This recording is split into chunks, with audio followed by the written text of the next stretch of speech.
Welcome to Flat Earth Debate Uncut and After Show.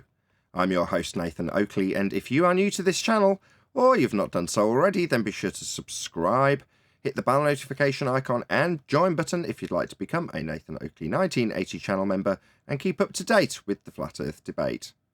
If you would like to support the channel, there is a super chat that runs alongside each of these shows while they premiere, and there's also a PayPal, Patreon and crypto link in the info box below the video. Also, below this video, you can get £50 for swapping your UK electricity supplier to Octopus Energy, and this is of particular significance if you drive an electric vehicle. Speaking of Patrons, I'm going to do a quick shout out to all of you who do support me on Patreon. So, a massive shout out of thanks and appreciation to Ben White, Maximum Gravy, Austin Whitsitt, John Kays, Tommy Swagnett, Michael Kahn, Patrick Gunnels, Banter, Will Brax, Mel B. Styles, Troy Shuker, Bose Nail, Samson, Maris, Harry Blade, Mobile Mac 777, Neo the One, Lost Cat FE, Rob W, Open Minded, Reese Pound, Del West Watson, Mike, Muted, Dick Earth Skeptic, Maria Neelands, Unbelievable Productions, Blue Ridge Ranger, The Real Gabster, Liam Nedrick Jr., Abraham Mohammed, Adrian Quintana, Skeptic936, Life is Short, theflatearthchannel.com, Texas Mike, and David Wayne Foster. So another massive thank you to all of you for supporting me on Patreon. Now I will hand over to whoever is in Discord and Google so you can enjoy their dulcet tones while I set up for today's live show. I discussed it on a gaming forum, and I quickly noticed that these guys really didn't know what was going on, like most people don't know. And sorry, I got distracted in my house. And then what I noticed was, because they didn't know what they were talking about and stuff like that, I noticed they were quickly looking stuff up and giving answers that are already out there in the mainstream. And that's where I noticed they just look up stuff, and the answer they get, and they just kind of go by it and don't think much about it anymore. Anyway, sorry, I got distracted if that didn't come out clear. No, it's fine. You're describing wiki parroters, basically, aren't you? In a sense. Did you see what I just shared? No. Get a time, watch when you get a minute. Watch that video. It's a politician in America, and he's having a sort of like an argument with one of the so-called I think he's another governor, or he might be somebody from the medical field, because he's explaining how they ignored the science, and now that you find out that what we're saying is true, before that, you were calling us a bunch of flat earthers. And we take that's very highly insulting.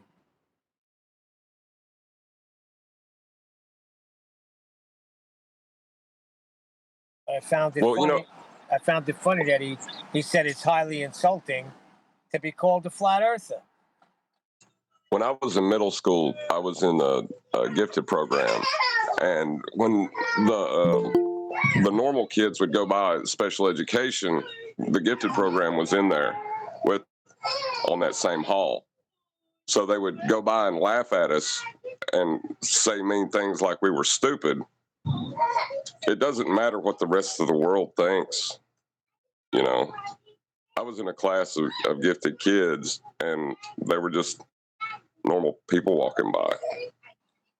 Yeah, I understand that, but it also amazes me that this flat earth thing is getting around.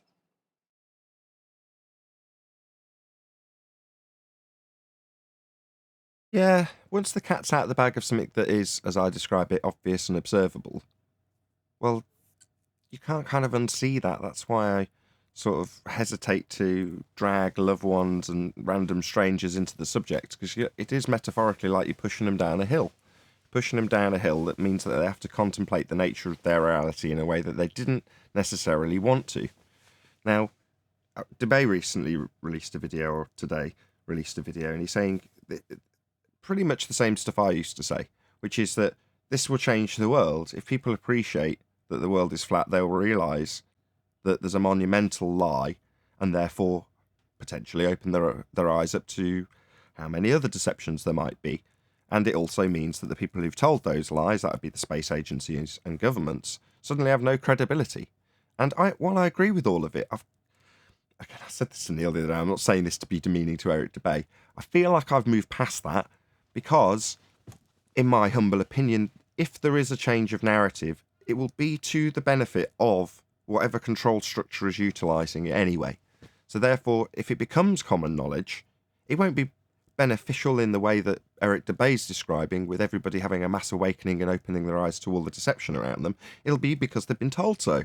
And then they'll just accept it because that's how it is now, and they all just knew it anyway. You know, it'll have to reach that point. Now, we're part of it reaching that point, but if you're under the misapprehension that you'll get there and suddenly governments will fall and everything will become fair, it's like, I just think you're kidding yourself if you think that.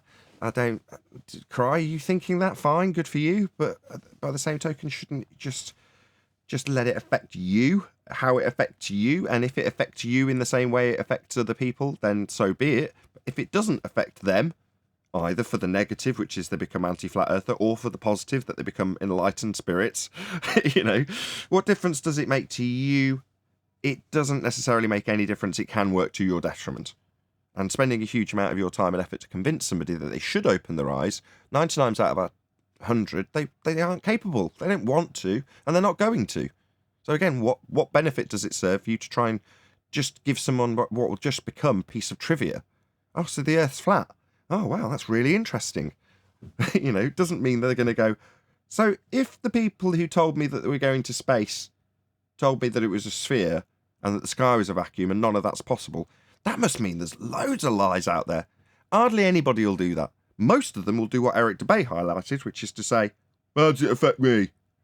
In that statement, they're demonstrating that this isn't going to help them, even if you shake them and go, look, can't you see all of the deception as a result of this? No, I can't. Well, then you can't make a horse drink. You can only lead it to water. Yes, you can. I always say that. Give them salt. They'll be thirsty and then they'll want to drink water.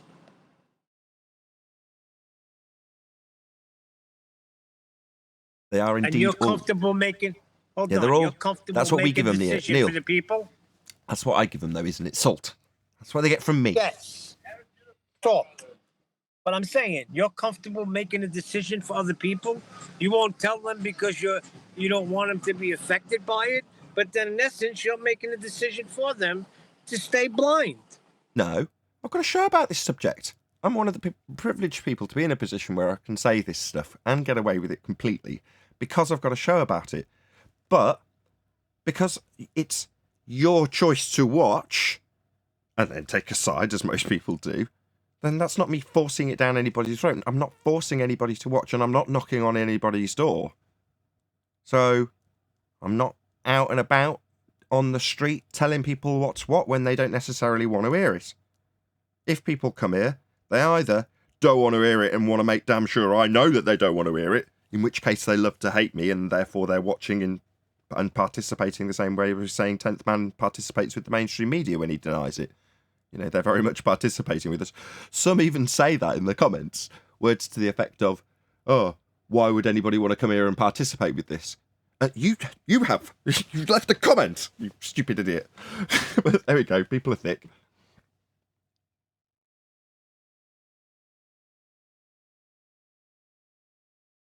Afternoon, guys. You want to hear my Oh, sorry, Adam. No, I was only saying afternoon. Hello, Adam. Good to have you. Yeah. I was going to say I got a conspiratorial belief about this is that, power seems to shed its skin every couple of 100 years. It's probably coming about that time when, something will come along that's claiming to take down, like, I don't know, maybe say the patriarchy. Well, this could be a good cornerstone for them to use to, give the image of rebellion. Before anything comes down, the replacement is lined up. As history will tell you. So you may be optimistic, but it doesn't mean it's going to get any better. I think Nathan alluded to it earlier. It just means there's a paradigm shift, a new way for you to do as you're told. And in that respect, it's meet the new boss, same as the old boss. The new boss says it's flat. Oh, does he? Well, then he must be all for open-minded thought and realisation of deception. No, his rules are exactly the same as the old boss who said it was a sphere. Oh, right. So how does this benefit us now that the telly's telling us it's flat and everyone just understands it and knows it as obvious? Well, it doesn't really. That's my point. When it gets to that stage, it'll already be tied up. Yeah, but they'll never waste a crisis, so they'll use it to get, they like to give people the idea that they're free. So they have a rebellion every few hundred years, it seems like. But they always end up back on top, no matter who wins, because they lead both sides of it. Well, normally the sides fighting aren't the ones that are going to end up on top. They're watching from the periphery as they've set two sides against each other. In our case, what's the best way to keep us from knocking on NASA's door or the government's door? Well, set us against a load of other people who completely disagree with us and, in fact, disagree with the globe also. Have us arguing with them. They don't agree it's a globe. They debunk every single globe argument when they respond to our debunking of the globe argument. So they're on our side, but we're still fighting with them. And they still, somehow, amidst that logic, think they're on a ball while they're arguing against it with us, debunking what we've debunked and debunking what the globe has also originally stated.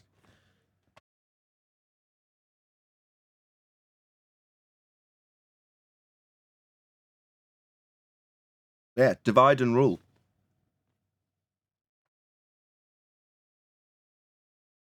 And they do it well. Who was it that said the best way to win a rebellion is to lead it yourself or control a rebellion? Is it Luke Skywalker? I thought it was like Voltaire. Could be Voldemort. I don't know. Anyway, what was the point? Best ways to lead them. Well, yeah. I think your TV just responded exactly. Perfect timing. Yankees lost. I'm devastated.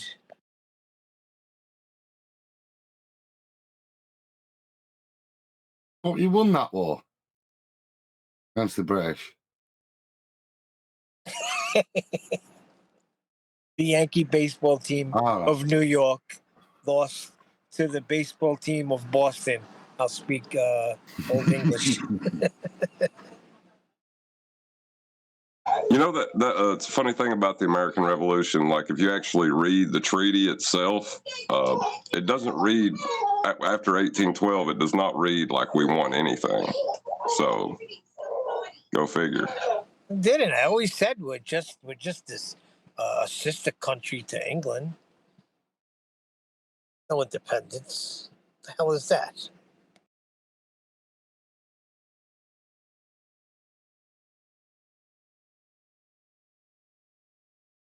Do you not feel free? It's only a concept after all.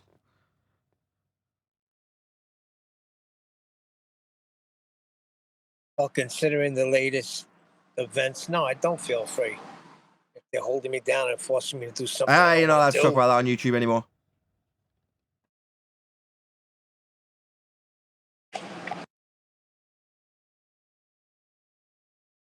Made it an actual rule now.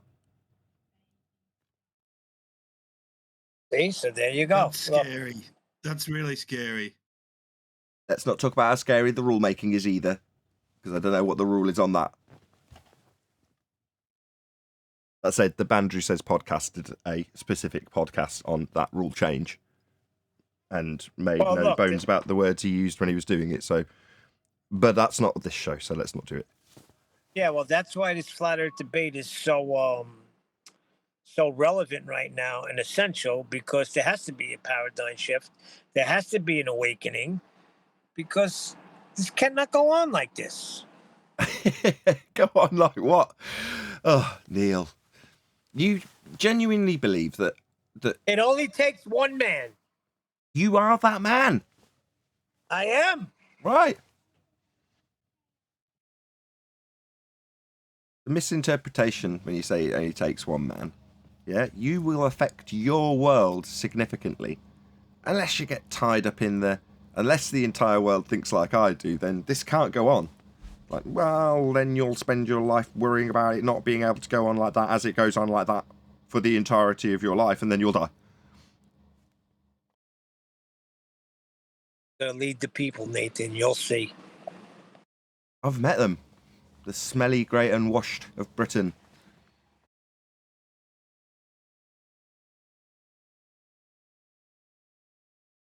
I've done shows. I've done conventions. I know of the great unwashed. I am William Wallace. I wouldn't ascribe to be that Frenchman. We don't That was a consider good movie. the countries that surround England as really part of England, you know. They don't. No, I don't either. I've already got a wall. There's only one Irishman allowed at a time. Don't want to get too crazy. Have you seen Brian's little short this morning? Was it this morning or last night? Yeah, excellent as always. Can't get it on mine. It's not working. You what? It's not working. I'm hitting play. It says 1 minute video. I'm hitting it, and it just keeps spinning and spinning and spinning.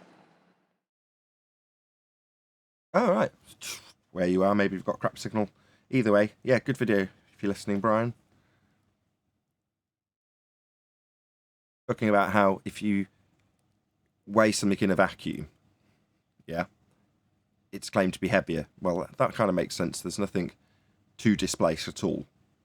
Well, the claim that as stuff moves away from the centre of mass 1 with mass attracting mass will give you a lesser weight as it reaches the sky vacuum is absurd in gravitational terms, and Brian highlights that in a minute video. It's very good. Brian is ace. In Newtonian, isn't M1 the object and then M2 is the Earth? My Newtonian. bad. Did I say M1? M2 is the Earth. Yeah, right? that's Einsteinian. Oh, okay. Yeah, Einsteinian M1 is the Earth. My bad. That's my confusion. He would have said What M2. the hell is then. wrong with you, Nathan? He was talking Newtonian, so it would have been M2. Yeah, it's all a bunch of garbage anyway. Ain't got no radius for it. Indeed.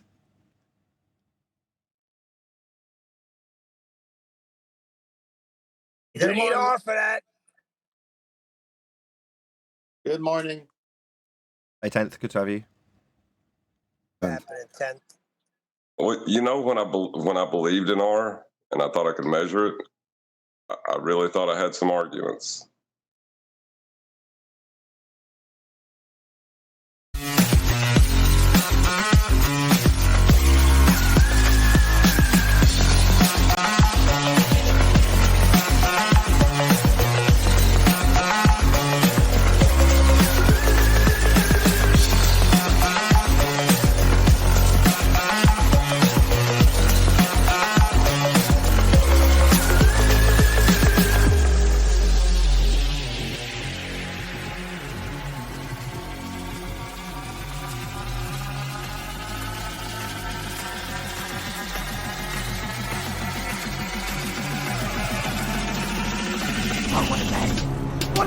Welcome to the Flat Earth Debate Live. I'm your host, Nathan Oakley, and if you are new to this channel, or you've not done so already, then be sure to subscribe, hit the bell notification icon and join button to keep up to date with the Flat Earth Debate. If you would like to support the channel, there is a super chat that runs alongside each of these shows while they are live, and there's also a PayPal, Patreon and crypto link in the info box below the video. Also below this video you can get £50 for swapping your UK electricity supplier to Octopus Energy, and this is particularly important to you if you drive an electric vehicle. Most importantly, if you'd like to join the discussion, simply mute the page you are currently watching, then click the link in the info box below this video to join the panel and express your views on the nature of Earth. If you do join, please don't swear. If you do, you'll be ejected, and if you are, please don't try to rejoin the stream using sock accounts. You'll be warmly welcome back on the next stream. Please also share the show on social media. Sharing the show obviously increases the live audience, but this in turn increases the chances of a more diverse panel, so please share the show on Facebook and Twitter. One last time, if you're new to the channel or you've not done so already, then be sure to subscribe, hit the bell notification icon and join button to keep up to date with the Flat Earth debate. Now, we are joined by Father of a Stolen Child, the Adam Meakin, Arwin, who's joining right in the middle of my intro, of course, Neil, there's a 10th man, and a whole bunch of people in Discord. So welcome, one and all. Hello. Good evening. How are you? I'm How very you well, doing? thank you for asking, Neil. Hello. Hello, Arwin. Good to have you. Hey. Can I get a hello from Discord?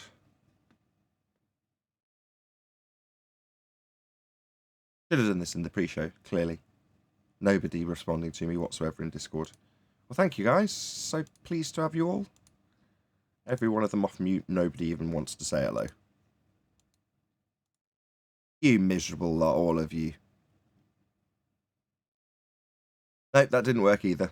Okay. Can't even bait them. You know, Can't you even know bait that them. when you watch a boxing match, they normally shake hands before it starts. These people came and say hi. Graceful. You watch, as soon as I ask the first housekeeping question, someone will come off mute and interrupt it. There's Rams. Yeah, but you can't count. You Go on. can't count Neil in that. You can't count Neil in that one interruption though.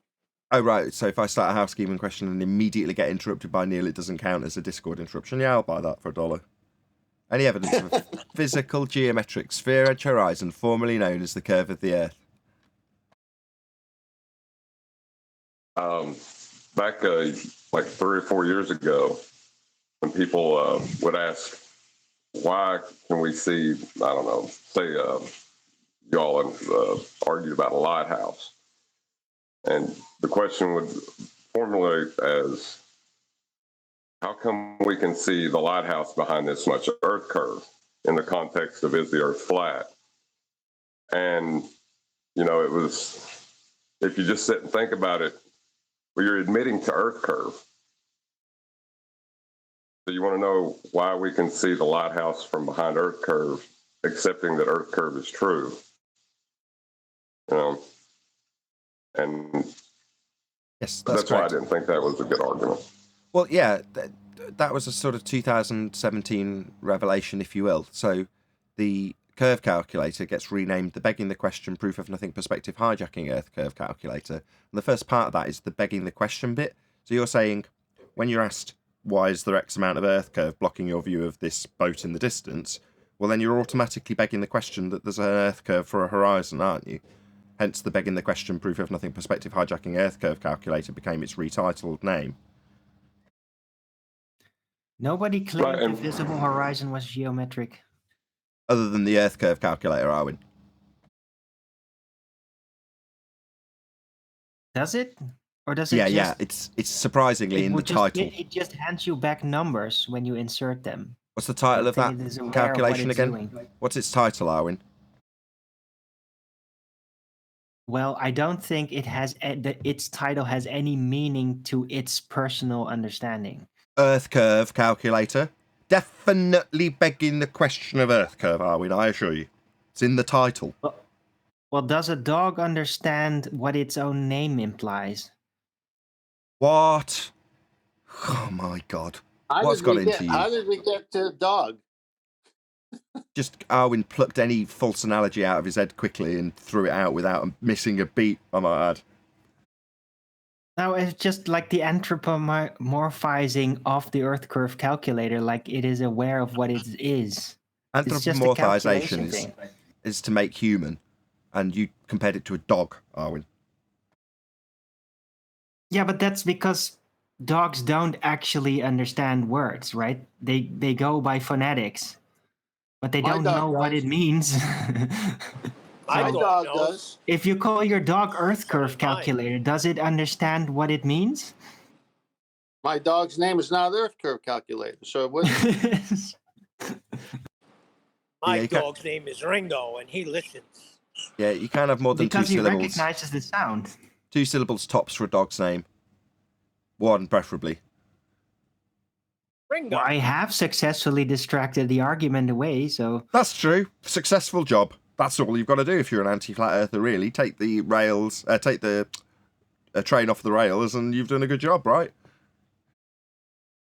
Yeah, to get it back on track. Any get it back evidence on of Earth track, curve? It's the first housekeeping question. Yeah, the way flat earthers used to formulate the question to globe earthers prior to the black swan kind of begged the question that there was an Earth curve there, but why isn't blocking as much as it's supposed to? You know. Indeed, So, and it wasn't if Earth curve was there, but how much of the Earth curve was there. That was the issue. And the victory dance, same. So the victory dance is we see too far. Oh, God, no, we don't see too far. We just see. What do you mean too far? Oh, right, there should be, says the flat earth. There should be Earth curve in the way at this distance. Oh, should there be?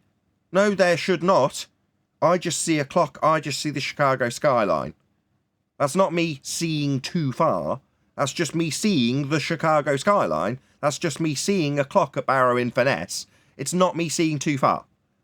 But if you're going to assume that there should be Earth curve in the way, then you're going to state that you're seeing too far. Well, I don't assume that we should have Earth curve in the way. And therefore we are seeing further than we should. We're not. We just see a clock. We just see Chicago skyline. We see it because it's there. Earth is obviously observably, measurably and navigatably flat. Any evidence of axial rotation of the Earth-based variety? I still wanted one last comment on that. Like, globers, when you realize you see too far, you have to close your eyes. If they open their eyes again, they've got a phenomena on their hands, Arwin. Close my eyes, open it, it's still there! Phenomena. Axial rotation. When flat earth, they say I see too far. I can't stand it. Yeah, it does bug me. I won't lie. Hey, Chocolate. Yo. Morning, people. Good morning. Good to have you. We're on axial rotation of the Earth-based variety. We're only 2 questions in. Still no word from Discord. Can you demonstrate axial rotation without a radius? No. You can't even beg the question of axial rotation without a radius.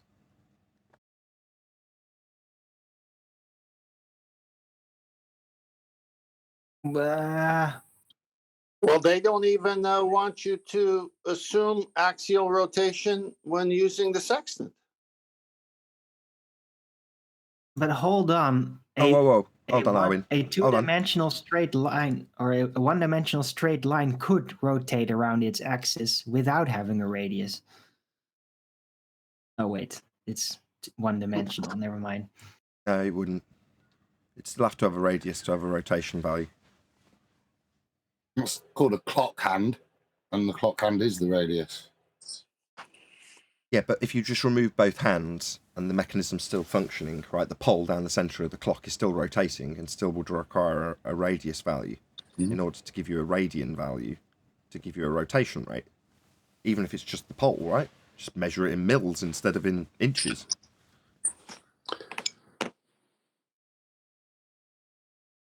You're causing a bit of issues there, 10th. There we go. Well, it's not my issues. It's what they say in, how can I put it? It's what I'm finding out, that when you use the sextant, the people who believe you're using it on the globe are saying when you use it, just make sure that at the time you're using it, that the stars are moving, but not the Earth. What? Now, I've posted these things before. That's what they're stating, because the position that you're trying to attain is relative to where you are and where you are travelling.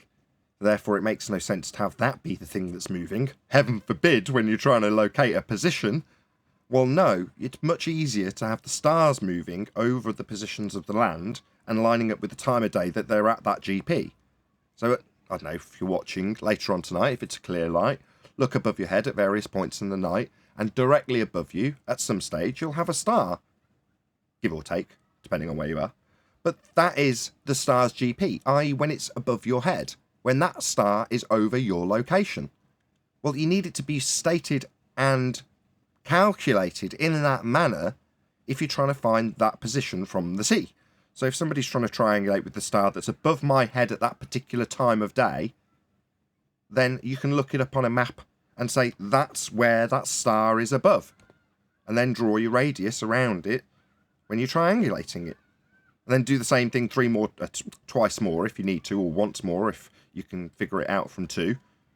And then you've got your 2 GPs for your 2 different stars and where they're above. You know, there could be another dude on another bit of land looking up at a star that you're calculating again from somewhere in the ocean to figure out your position with. And that star's just above that dude's head at that particular time of day. Well, as soon as you start keeping the stars stationary and the ground moving, you've got the ground moving to meet the underside of the star at a particular part of the day. It makes no sense. It's difficult to figure out. Even logically, you start wrapping your head around it, and it's like, well, why do I need to wrap my head around it in this way when I'm just moving from A to B on the ground? Why do I have to have the ground moving? You don't. It isn't. That's the ridiculousness of thinking you're traveling on something that's also traveling. That's ridiculous. Well, it's kind of like standing on the automated staircase. What do you call that in the shopping malls? Automated staircases. Travelator, You call it escalator. Escalators, right? Well, when you're standing on an escalator, you definitely feel it, even though it is moving at a stable pace, right? You feel it. You feel that you're moving in relation to the road. That's just somebody trying to pick your pocket. No, I don't think so. Any evidence of the distance to the sun? What is it? The sun? I don't know. I don't mind going up an octave when I say that either. I don't know.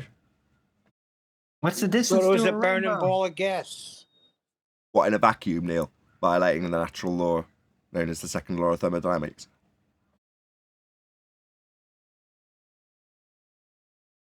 But if I didn't write that down in school, I would have got it incorrect.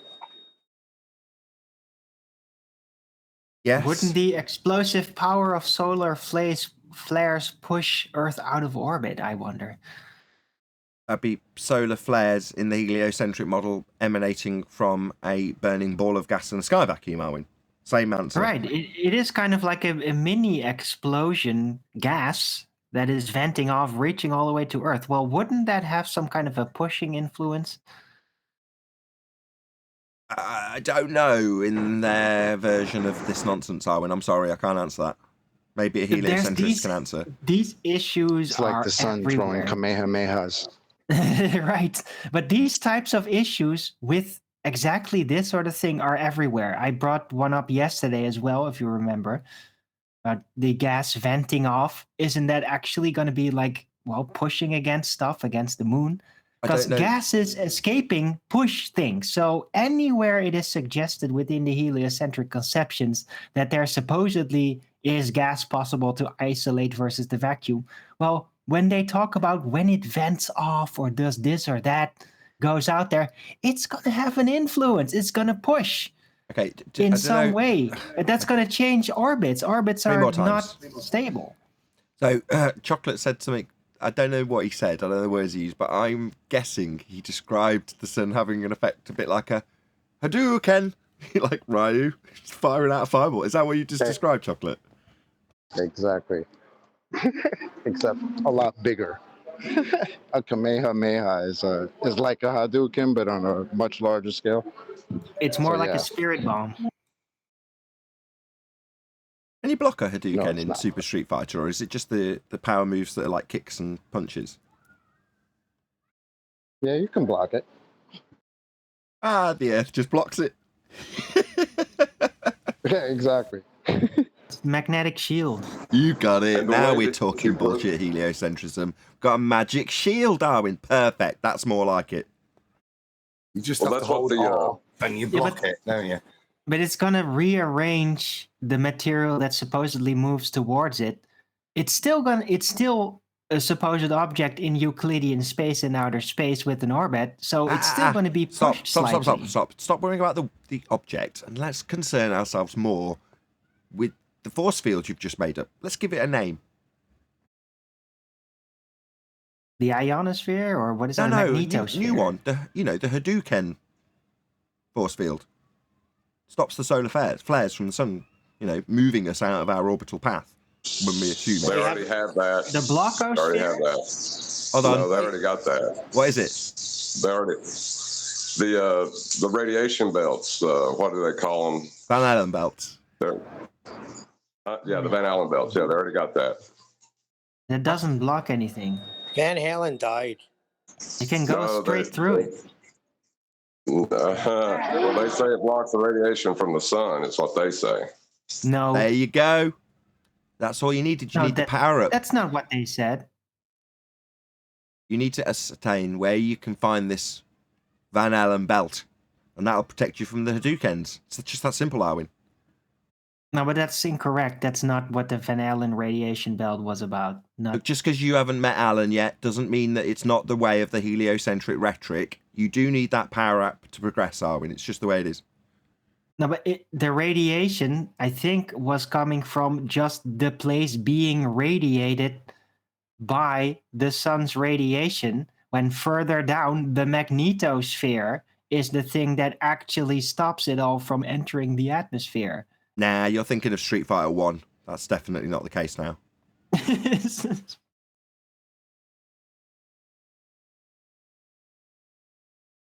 Any scientific evidence of gravity? Solar flares. Do you want to qualify that a bit further, Arwin? No, I got nothing. No, I didn't think so. Gravity? Anybody from Discord? Just as a hint that I still haven't sound checked you.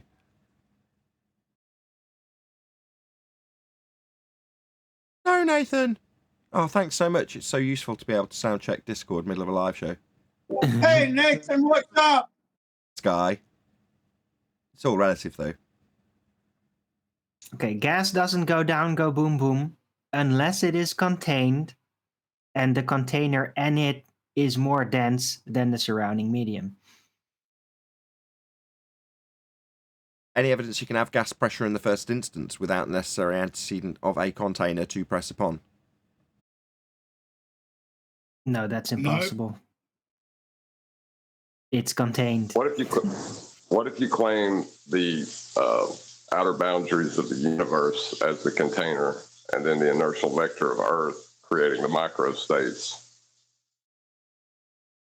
Then you'd have available microstates. What's stopping though? Hold on. No. The inertial vector of Earth is what's creating the microstate. In this It context, sounds like a bunch of geocentrist mumbo jumbo. In this context, what do you mean by microstate? When you're talking about an inertial reference Earth creates, giving you microstates, this is a new one on me. You'll have to break this down for me, John. Well, just like in the same way when you hold your hand out the window going down the road and you feel that pressure because there's a creation of microstates in front of your hand. No, that's you moving your hand at a great rate through air. You're not increasing or decreasing the number of available microstates in that system when you do that. And the pressure wouldn't change. Yeah, you are creating pressure because you are moving into the wind. How does this affect the number of available microstates in that system, i.e. the wind that you are travelling through? How does that affect the number of available microstates with respect to entropy?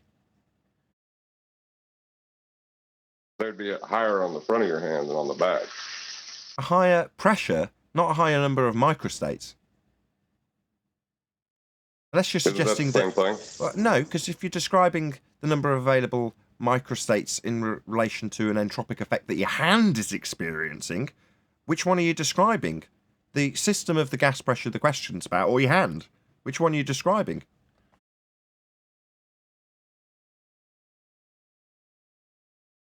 System. That was a mumble. I didn't catch that. Say again.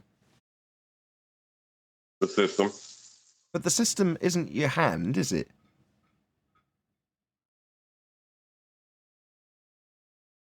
No, but its movement changes its availability of microstates around it. I can only assume this is an argument someone's put to you, where they've switcherooed the effect on an object in a system for the system. Am I wrong? Well, it's just one extrapolation there to assume Earth's an object. You know, you got to get them to accept that part first. No, I understand the point and the analogy you're drawing with it, but in that example, your hand's the equivalent to the Earth moving in its vector that you've described in the first instance. Well, therefore, you're describing the entropic effect on the Earth, as opposed to the entropy experienced by the gas, the increase being it dispersing into, and then it being calculatable with the number of available microstates that the gas has to experience that flow, that dispersion. Well, that's the gas itself, isn't it? It's not the Earth in an inertial vector, I think you said. I can't remember the term you use now. It's the first time I've heard this. Yeah. It's a switcheroo. Well, yeah, of course it is. That's all they got. But, you know, it's almost clever. Almost. Only in the respect that it's caught me off guard because I've never heard it before, but not really.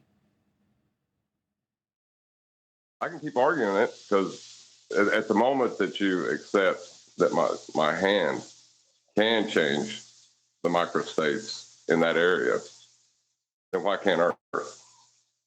Okay.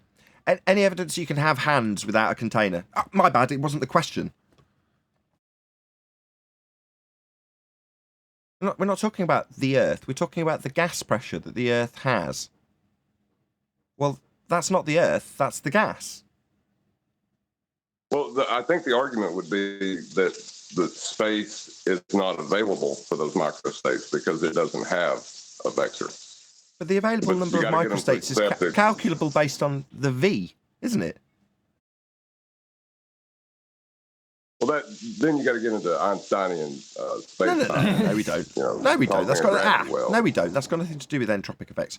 No, we don't. But when you said the V originally, you said, what if I take the volume to be the entirety of space, or whatever region you arbitrarily assigned in this example, and then had Earth with the switcheroo creating microstates through its inertial vector? I mean, it doesn't even make sense, but nevertheless, it's a do-si-do to take you away from the effect the gas is experiencing and the entropic increase that the gas would effectively have to undergo if the sky was a vacuum. It's ignoring that. Well, kind of. It's just saying that the gas is expanding in all directions. It's just Earth's inertial speed is keeping it from filling space. I mean, even if I beg the question with you and have geodesics in space-time as the reason, which is what you're basically doing, well, it's travelling in a particular orbital motion, therefore it's got a path and a direction around the sun. And if that's the geodesic that you're going to be claiming, then what about the stuff behind it? You're going to have a great big tail of gas just escaping from the behind bit if it's moving forward in this geodesic. Well, no, because that vector gives the direction, so it would, if you were going to describe it, it would be like a flat Earth rising up at I get 9.8 meters per second. Yeah, I got that. But the gas isn't doing that. It's not following one vector, is it? It's going in all vectors. So that might just about account for it for one vector, but you've got infinite vectors. Right. I'm not accounting for the gas. I'm accounting for Earth overtaking okay. vectors. My bad. Yeah. So you've almost got me there because it's the first time I've heard it and you shrouded it in a little bit of confusion. We're back onto me actually arguing with you in the point that I've ripped apart already, which is that we're not talking about gas anymore. 10th, I've got No, you can't really. Go on. You can't really argue. Yeah, you can't. You can't argue it. You know, even if gravity was real, even if there was a radius value, the gas would have dispersed into space if it was as big as they say it is. Indeed, although it's not a flat Earth proof, it definitely undoes the claim that we've got a sky vacuum, and the heliocentric model is based in a sky vacuum. So, yeah, it doesn't prove we're on a flat plane. I've got your Flight Navigator Handbook front cover up, 10th man. I assume this is 10th man that sent this. You're on mute if you let's go back onto that screen and see what's going on. You there, 10th? Clearly not. Hey, Yeah, I'm here. Hang on. Let me get my tea, finish the housekeeping, and then I got to present. Oh, all right. Any single viable hypothesis from any of the fields of astronomy, cosmology, or astrophysics?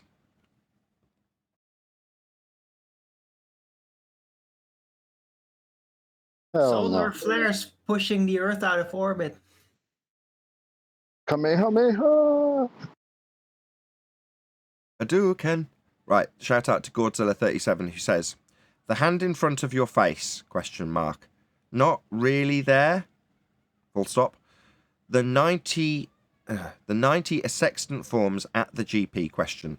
Not really a 90? Oh, I see where it's going now. And that straight tangent line, question mark.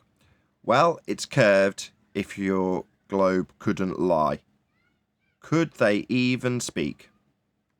Thank you very much for the super chat. Sorry I butchered reading it out. Lost 12 people while I read out that super That's chat. true. They can't speak. This defending of their model has reduced them to sounding like babbling fools. So that super chat was absolutely right. They can't speak anymore. This is why they sound so ridiculous, some of the things that they say, because they have to say these things because they have to defend the model that can't be defended. That should stand on its own 2 feet, but it doesn't. And here they come like the Guardians of the Galaxy to try to defend some crap that they can't defend. It's hilarious. Sound like morons. We're of like mind, Chocolate. So I've released a video that precedes the show it was taken from tonight at 8:45. If you're watching this live, 9:45. I've moved forward an hour now. So at 9:45 p.m. UK time, I trimmed out a clip from the end of yesterday's show, and we were discussing exactly that. You know, their delusions and their pain as a consequence of their delusions. That was the main focus of it. But the sentiment was exactly what you just said, Chocolate. Were you there yesterday? Godzilla agrees with me. He says, "See, Chocolate gets it," with another super chat. Thank you very much indeed for the super chats, Godzilla. I just want to know why they would have morons defending the galaxy. And a raccoon. See, it's like a self-chosen mission, right? It's like they oh my God, there's this group of people out there that are asking questions about this model that we live on, or we think we live on. So we have to step up and be the ones to defend this model that's undefendable. Like that, it's like a self-given mission. Look, the cornball who calls himself fight. So one of them has to fight us, right? Like, what are you doing, bro? Fight the flat Earth? Are you serious? So whereas Neil deGrasse Tyson avoids it, these people volunteer for it. Exactly. They're like the fallen soldiers, man. Got to give it. You can't send the priest out there, right? It's like the king who sits in his castle and has the minions go out for him. Well, these cornballs that we debate are the cornball or are the minions, but they've chosen to be the minions to defend this crap. Yep, good way of I'm putting it. wondering why. Why is that though? Pain. Why do you guys give Pride yourself and this pain. mission? They're dying for Pride. your Because if we're so silly and we're to be just discarded like we're nothing just for asking questions, why do you pay us so much mind? We're in the winning side of the argument. Spend so much, yeah. You spend so much time arguing with us and making videos and wanting to come here and schedule appointments for a straight line you don't have. I mean, what? Where does it end? Where does the stupidity end? Chocolate, did you get another email from someone? No. I didn't know. Maybe it's being framed wrong. Maybe we should frame it as, wouldn't you like to see Neil deGrasse Tyson come in here and just beat up on Nathan Oakley, guys? Let's get him here. I'd love to see that. Oh boy. I think that would scare the living shit out of them. That's never going to happen. You know, this has been set up, carefully orchestrated so that we're fighting the clowns like Fight the Flat Earth.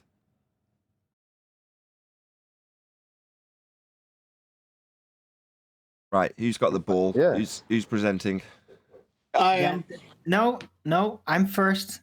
We haven't got through housekeeping yet. Short. We're Go gonna first then. Go first. Yes, I'll Housekeeping. keep it short. Housekeeping. Any evidence of a self-perpetuating molten iron core at the centre of a presupposed spherical Earth, like the one on screen? No. Any evidence of the R value, Earth radius?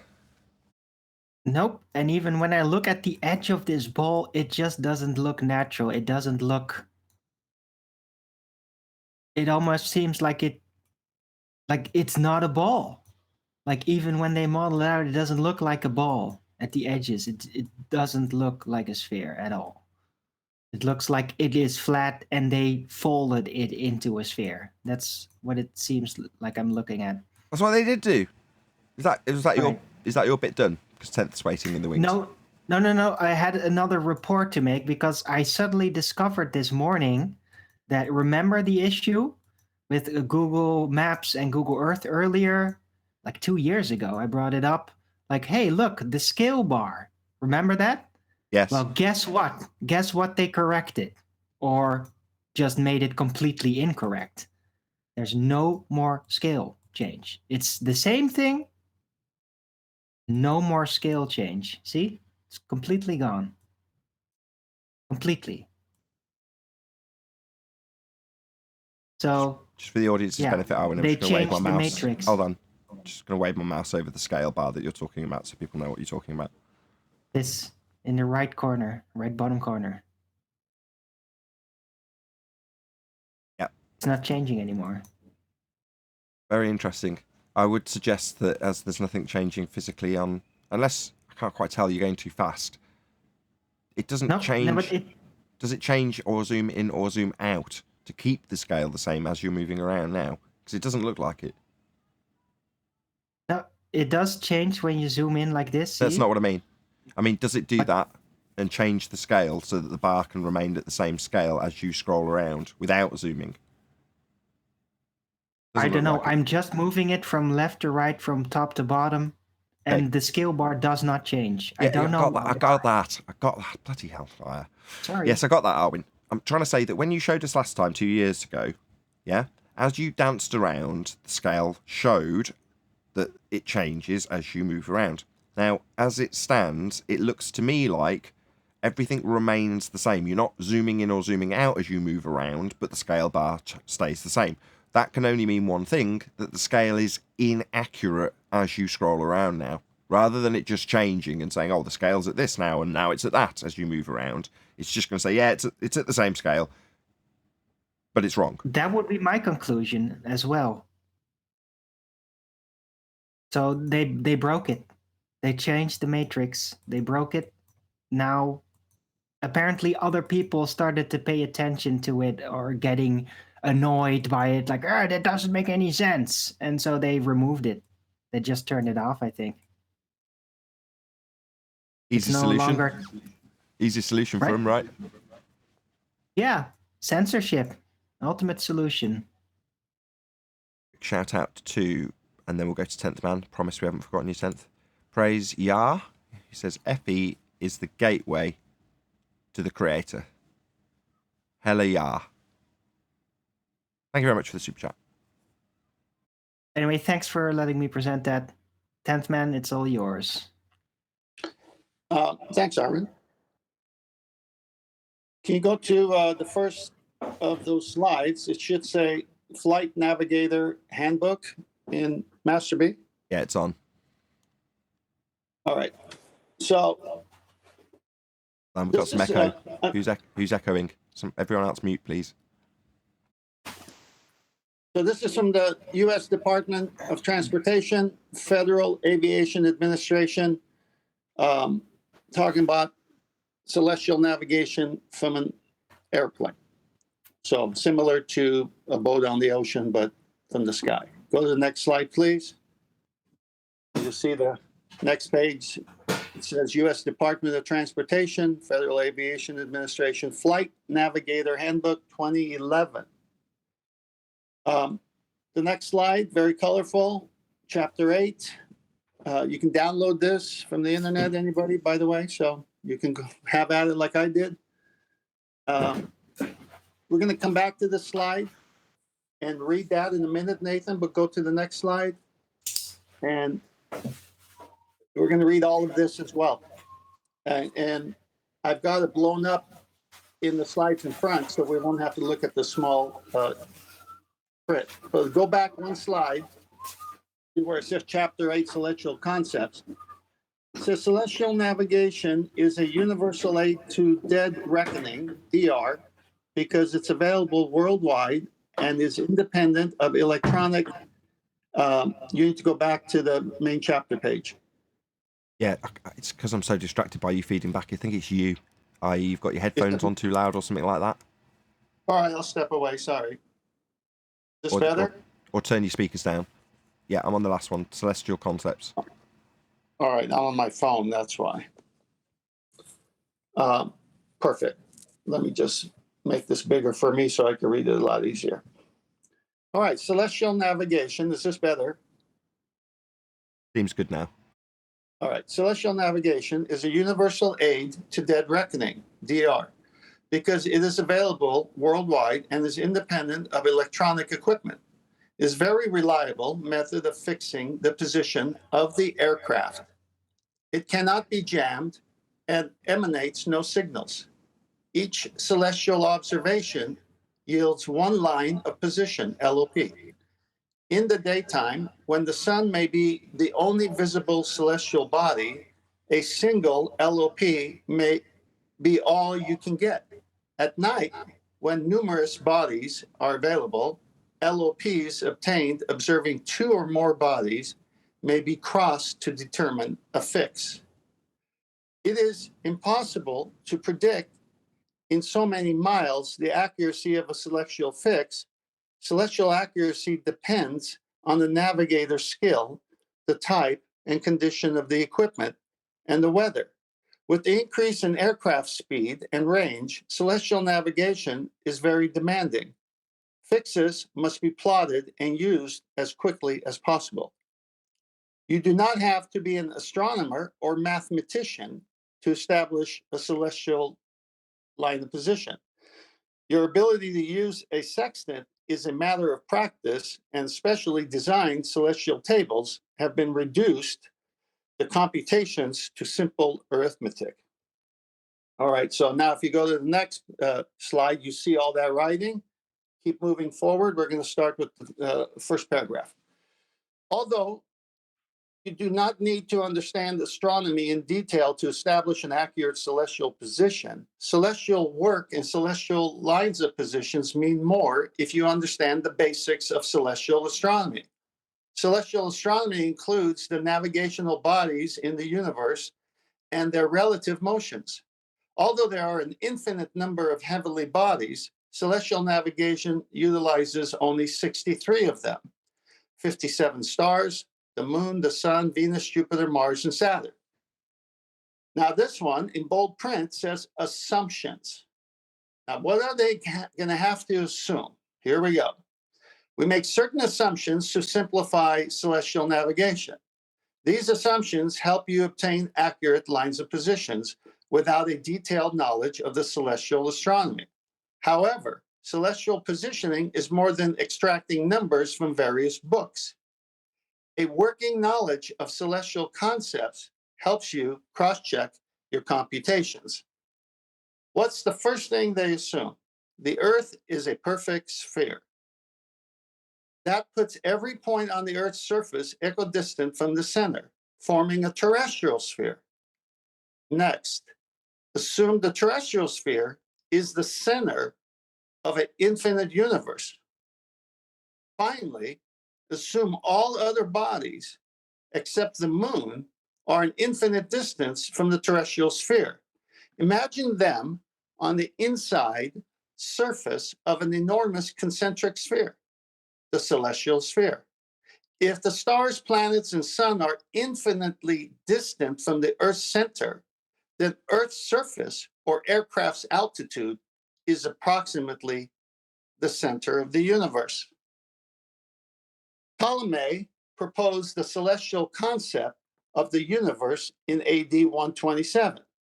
He said the Earth is the center of the universe, and all bodies rotate about the Earth from east to west.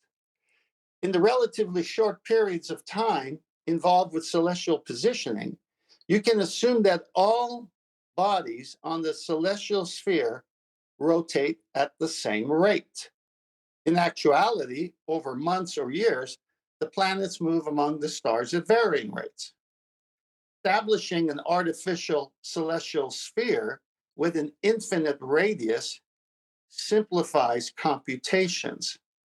For 3 celestial spheres has a corresponding point on the terrestrial sphere, and conversely, every point on the terrestrial sphere has a corresponding point on the celestial sphere. The second, celestial sphere's infinite radius dwarfs variations in the observer's location. An infinite radius means all light rays from the celestial body arrive parallel, so the angle is the same whether viewed at the Earth's center or the surface or at the aircraft's altitude.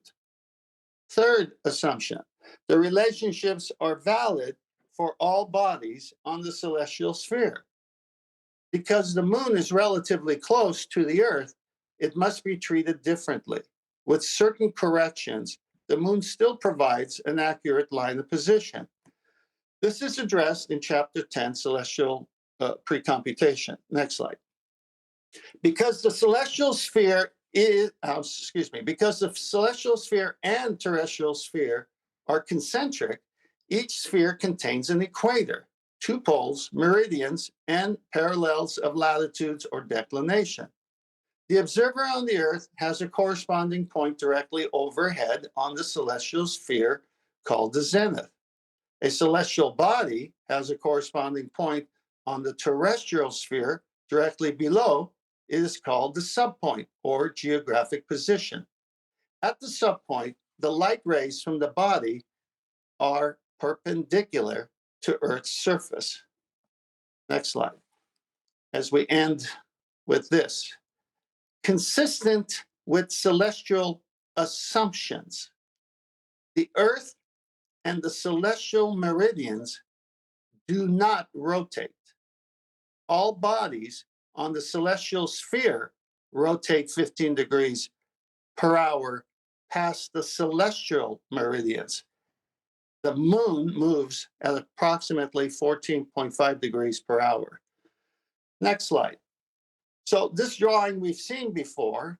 They need the assumption that the stars are infinitely far away, that light reaching the Earth is parallel, as shown in this old vintage photo. And so whether you're on an airplane or on the surface of a curved sphere or from the center, the angles match up. Next one. Shows the sun and a distant object. Now, of course, this is divergent rays coming from a circular sun outwards, as Adam has shared with us. Each photon goes away from it in all directions. But they're saying we're so far away that those light rays are coming at us at parallel. Next slide. Well, if you live on a curved Earth and the sun rays hit parallel, that's what's causing the angles, because the sun rays are coming in parallel. This is what they want us to believe.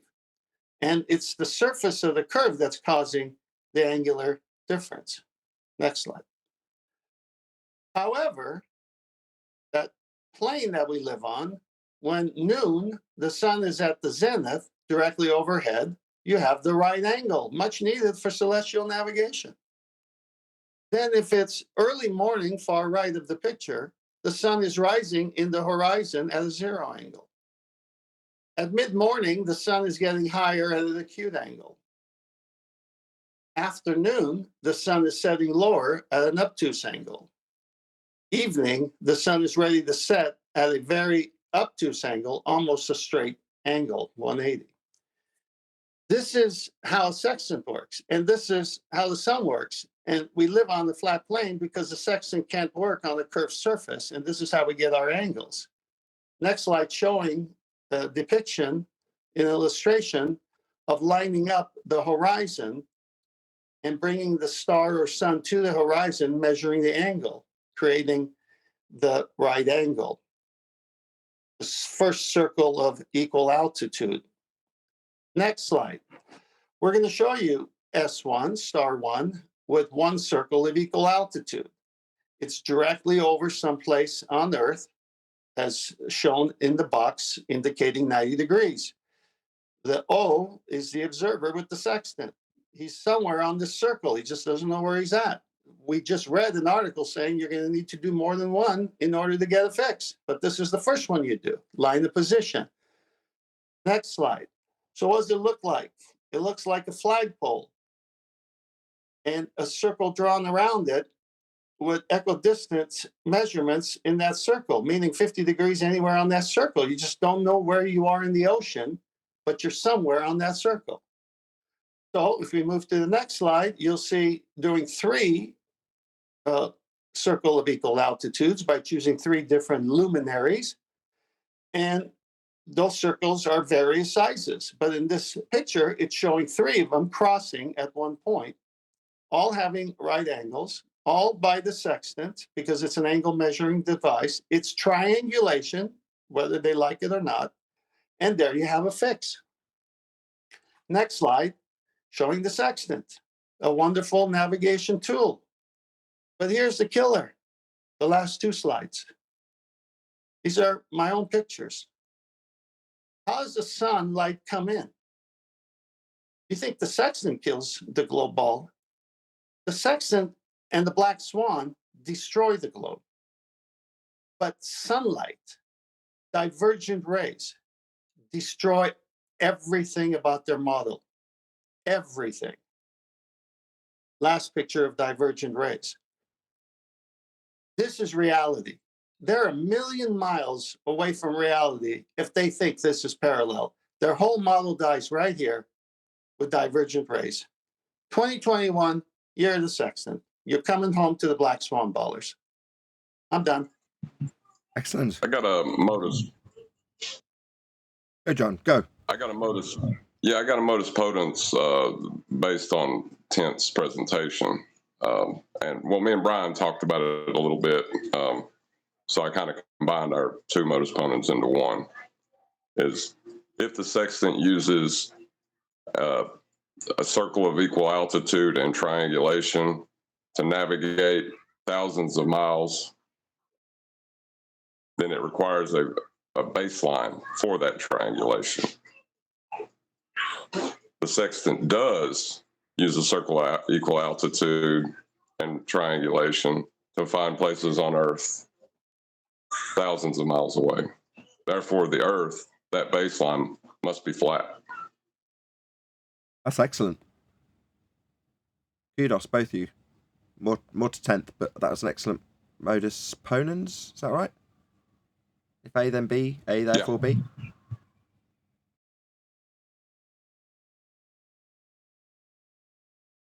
Excellent. Did you notice all the assumptions? Yeah, well, I was listening very closely. Yeah, I mean, why assume if you already have it? If you're on the sphere, why assume you're on the sphere? Why do you have to assume things that don't correlate with what you're really on? So we have to assume, okay, we're on the sphere, but you got to assume what? Everything opposite. It's as if a conscience of this writer has a relationship to reality a little bit, to where they have to say, okay, in order for it to work in our globe model, we have to assume all these things. Then it works in theory, because we have none of it in reality. We don't have sunlight parallel, but we got to assume it's parallel. The sextant, can't work on a curved surface. So we got to assume the light is parallel and assume that the sextant reading is from the center of the circle.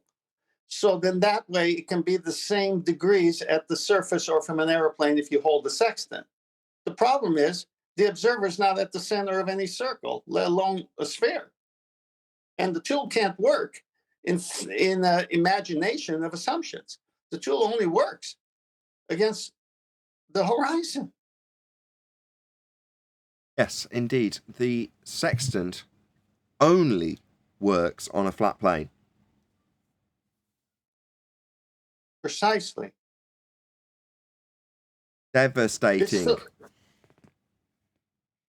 so devastating. But the most devastating is every day when you go out and you see divergent rays when there's some clouds in the sky. Know for sure you live on the plane and sunlight is not an infinite distance away and it's not coming in parallel, and everything about their model dies. All their calculations about how far Betelgeuse is or any of it, it all goes away with those wonderful divergent rays. Well, does that go to when they start trying to say that the rays are straight? That goes to when they're describing the circle of equal altitude, right? Because they don't believe, even though they measure a circle of equal altitude, they don't believe it. They believe it's like a cone of divergent zeniths. They don't believe in the circle of equal altitude, do they? Then why do they have the 90-degree box in there? Right. They can claim Exactly. they've got reciprocating zenith angles, but it doesn't change the fact that you're actually taking it from parallel points on the ground with 90 degree to your feet in every single case. So they can say it after the fact. That is to say that when you actually do the triangulation, you don't consider that you're on a sphere. You do measure a straight line. Other than the last two slides of actual divergent rays being photographed, every part of this presentation was from the globe side and their writings. Unlike Bob the fallacy guy coming in with no citations, just him saying, we believe, I'm using everything they have out there to destroy themselves. They can't use this or they destroy themselves. So their own information has them in a world of shit. It would Yes. appear so. I mean, if you go back to what they want, the last part of the part I read, consistent with the celestial assumptions. First of all, they have to have all these assumptions for their model to work, is that the Earth and the celestial meridians do not rotate. They're fighting for Earth-based Coriolis. They're saying we don't understand it. And then here they're saying, look, in order for your model to work and for you to fight for anything that the globe represents, you got to make sure that you put in a category of an assumption. And then you have to state in that assumption, the Earth and the celestial meridians do not rotate. All bodies. The whole, I was listening to that. I mean, to summarize, basically, they're saying, look, you can do this navigation on a ball, but to do it, what you need to assume or change your things to is that actually everything's taken off a flat, stationary plane, the stars and heavenly bodies moving above you as you sit at the center of the universe. I mean, it's quite clear. For this to work, we are God's creation at the center of the universe on a flat, stationary plane. They're the assumptions they're telling you. Correct. To make Correct. to be able to use this. That's right. That's right. I hadn't spotted the other two, but certainly because Sense just highlighted it. Yeah, in order to say, yeah, we can use the sextant on a ball. Yeah, you can. But first, you've got to tell me how we're not spinning, because that's a prerequisite assumption you must make to use this tool. But it goes further than that, though, doesn't it, Adam? They've got to say we're at the centre of the universe. It's epic. Just to use the tool, you've got to concede that you're not spinning and at the centre of the universe, Fundies. Just poke Mr. Hubble a little bit in the process, yeah.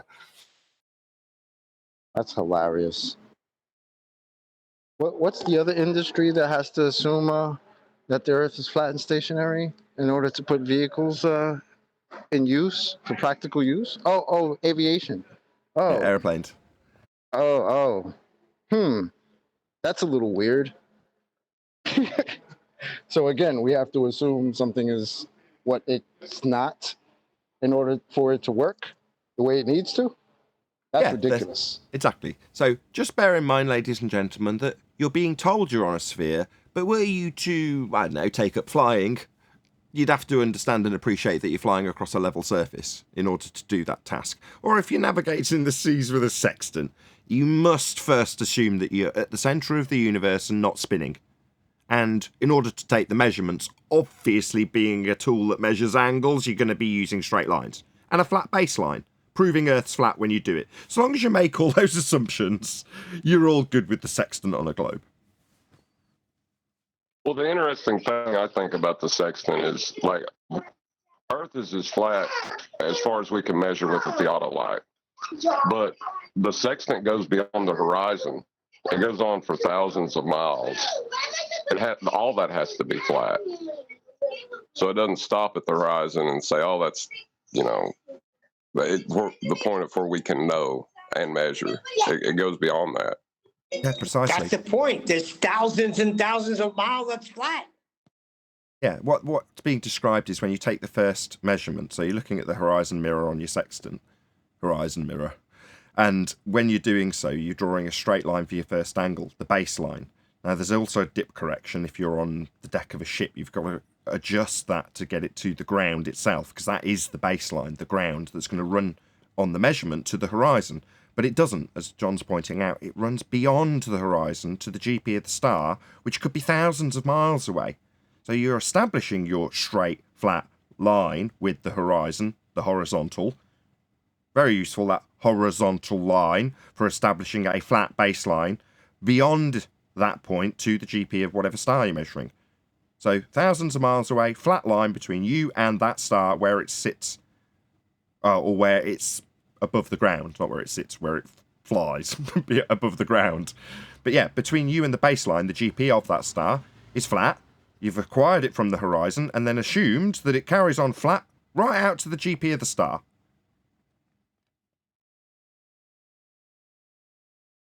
Any more on this? Well, just to say that's why the sextant's best friend is the black swan. The two work in synergy there to destroy the ball. Because they can keep going, but to have their sextant applicable to the ball, that horizon needs to be Earth curve. And it needs to be geometric Earth curve to have their 69 miles per degree. Yeah, it has to be. And that's why the black swan takes that argument away from them. Or that mathematics that they can try and conflate with and throw it in there to confuse. But the black swan removes the use of that. Indeed, the black swan destroyed the geometry and the sextant proved it's flat. With that, though, I'm going to say if you are watching this on either Nathan Oakley 1980 or Nathan Oakley premiering streams, stay tuned as the will be an after show to follow. Unfortunately, if you are watching this live, this is where we bid you farewell. So a huge, massive, enormous thank you to all of you who smashed the super chat, liked, commented, shared, subscribed, and all that good stuff. Also, below this video, you can get £50 for swapping your UK electricity supplier to Octopus Energy. And if you've got an electric vehicle, that'll be of particular interest to you. I've been Nathan Oakley. Stay tuned if you're watching on a premiering stream, and I'll see you all in the next video.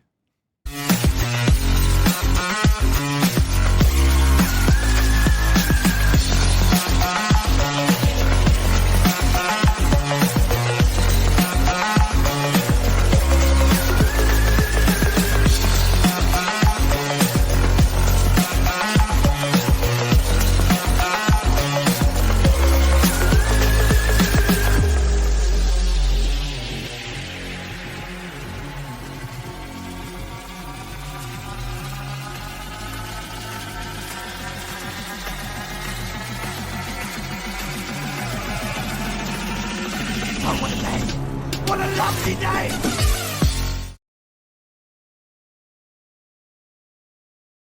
It was good. I like your sextant 10th, if that was yours, I think you said, isn't it, in that picture? Is that your...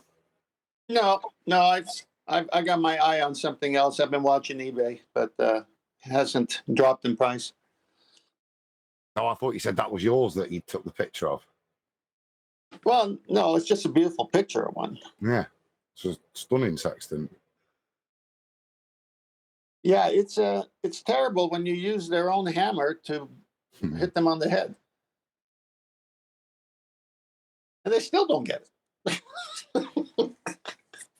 What was the last image that someone posted with a load of people? I had it up on screen for a fraction of a second. There's a bloke labelled flat earther putting his hand out, which is labelled evidence to shake hands with the bloke who's a globe lover, but it appears the globe lover has no arms. Very, very distasteful. It's not mine. Well, that's the whole tent. That's the whole thing. They say, I've heard a few of them say, have you guys even used the sextant? Like, you don't know what you're talking about. But my rebuttal to that is, you don't even realize how you're using a sextant, you dummy. Right, I don't mind saying I've never used a sextant. What difference does it make? Hey, No. Bob the science guy, where'd you get a straight line for this tool I've never used? I don't have one. Oh, man, if I'd have used one, that would have been a really good argument.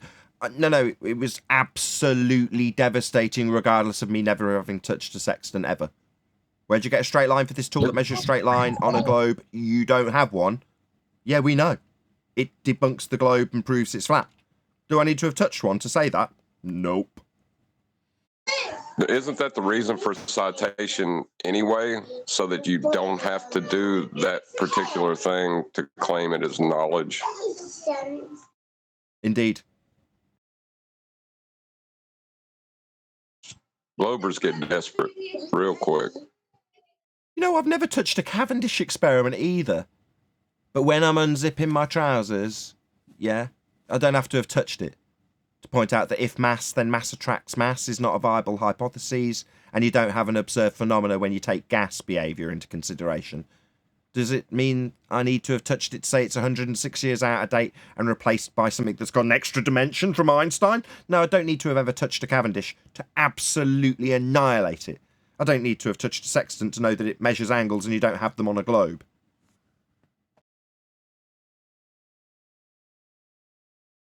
Yeah, they'll never come in with the stuff that I've cataloged and saved because it's devastating to their argument. So they'll come in and have a grease board behind their head with a circle with two radius lines, and then for over an hour or whatever the length that went, never once admit that there's two lines emanating from the center of that circle to the surface of that circle. And we're saying it's right there. It's right there behind your head. I mean, you drew this illustration. What are those two straight lines? What? I don't. What? What are? I mean, I don't see any are. Embarrassing. You never touched the sextant before? Oh my God. Well, have you guys ever measured R before? Oh no, that doesn't matter. It's okay. That was the infinite R that they addressed in 10th citation. Those two lines were his infinite R.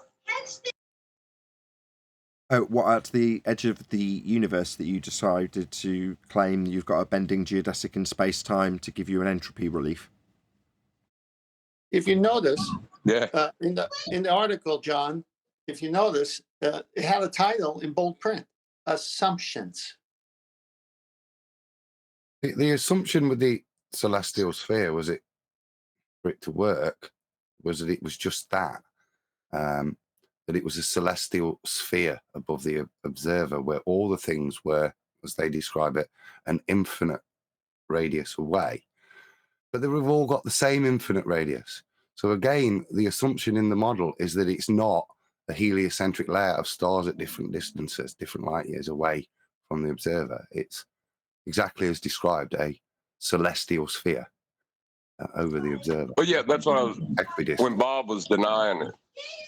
When Bob was denying it, that's what I was talking about, and you had to draw R over it because he was denying that he drew two radii.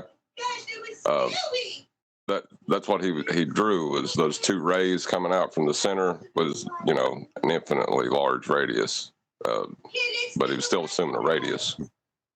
He's assuming the same R for Alpha Centauri and Betelgeuse.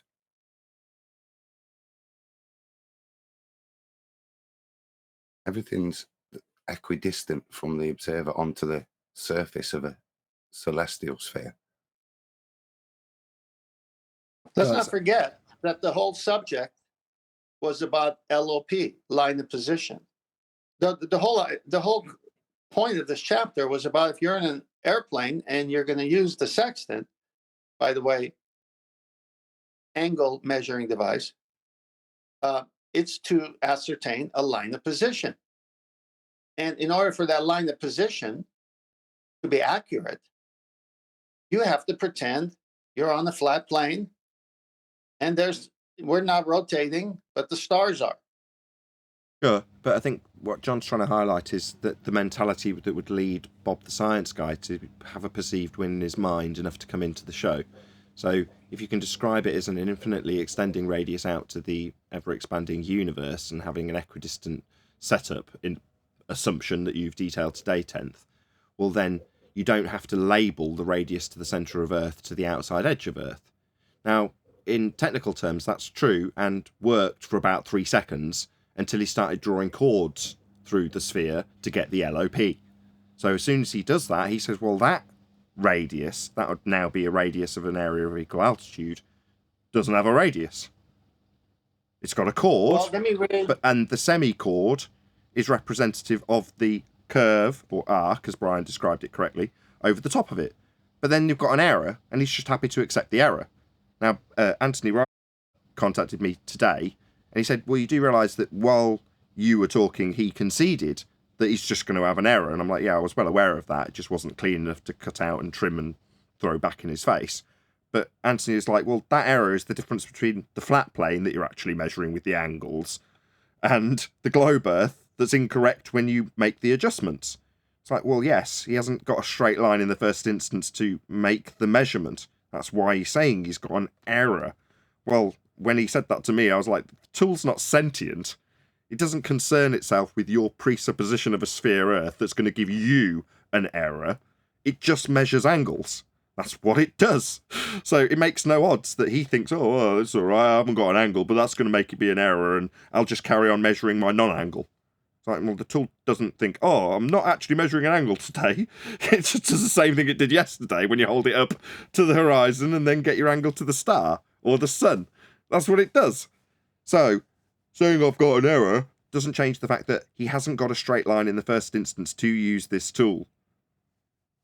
Let me address the infinite radius. As you go to the second blow-up slide where it's talking about the 3 assumptions that are necessary, the second one clearly labeled says, second, the celestial sphere's infinite radius dwarfs variations in the observer's location. An infinite radius means all light rays from the celestial body arrive parallel. So the angle is the same whether viewed at the center, at the Earth's center, on the surface, or at an aircraft's altitude. We're back to the number one killer of everything is, does light come in parallel or does light come in divergent? It's not another killer. Go on, John. I was going to say another killer is to have that infinite R. You would first have to be on a sphere with a radius value. Precisely. Like, exactly, John. All well and good, That was my- assuming an infinite celestial sphere.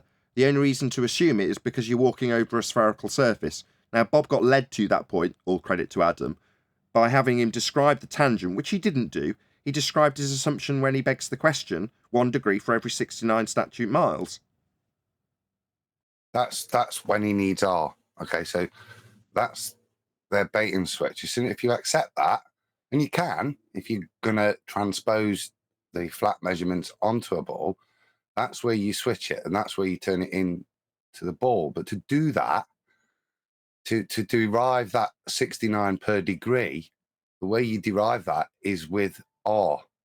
It's the only way you can derive it. You have to have R first to translate that angular change into a curve of the Earth or a distance as we calculate it. So you calculate the distance. Now you can then backwork that to angles, but to do so, you have to know the size of the ball you're on, because a bigger ball, a different R, will yield a different number of miles per degree. So you have to have R already for you to be able to make a statement that it's 69 degrees per 1 degree of curve. Yeah, and Bob damn well knew it the moment he was asked for it.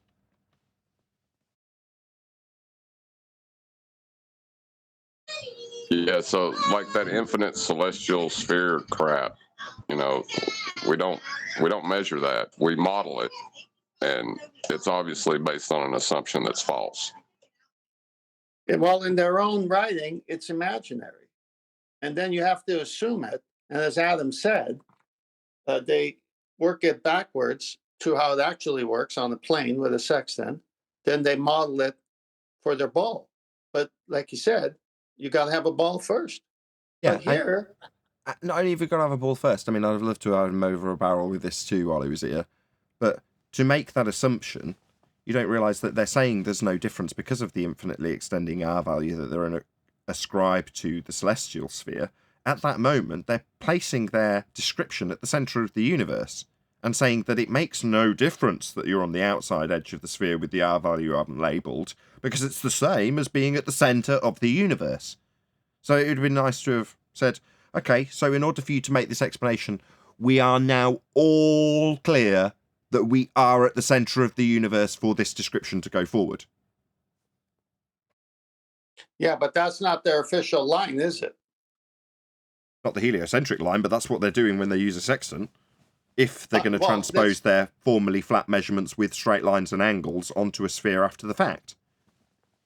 Well, they have to jettison their heliocentric, the sun is at the center, to putting the Earth back in the center. That's what I'm saying. I'm saying when they have you describing lines to the centre of a spherical Earth, the point that you're going to be measuring and assuming there's no difference on the surface is the centre of the universe. Not heliocentric, geocentric. Exactly. But the whole point is, let's expand it. It's really a circle. They're just dubbing it the universe. All they have is a circle. It's called the celestial sphere, imaginary circle. What's inside of that? Their model for Earth, which is another circle, another sphere. So you got the celestial sphere, a bigger one, and it surrounds the Earth, a terrestrial sphere. And then they're saying, how do we make this work? Well, everything's got to emanate from the center. Everything. Or else this won't work. The problem is they have to assume things. They got to change heliocentrism to geocentrism to make it work. Then they got to work it out backwards, like Adam said. And I want Adam to talk about squared function versus linear as well in a minute. But it's really a circle that they have to prove this in. The two-dimensional, that's why all those drawings are two-dimensional, and you have a central angle with a radius coming out. That's not reality. That's just something on a piece of paper, and it works in geometry because it's a circle. Now, to say that you live on that, it would have to be three-dimensional, and it'd have to be a sphere. So then the black swan would be negated because Earth curve would be where geometrically Earth curve should be. Excellent summary.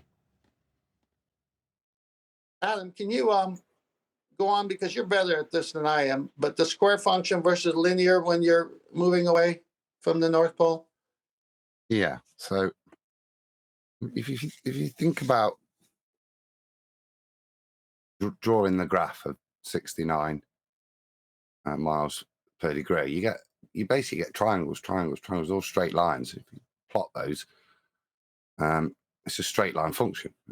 For every 1 unit of degree, which is what you're measuring in the sky,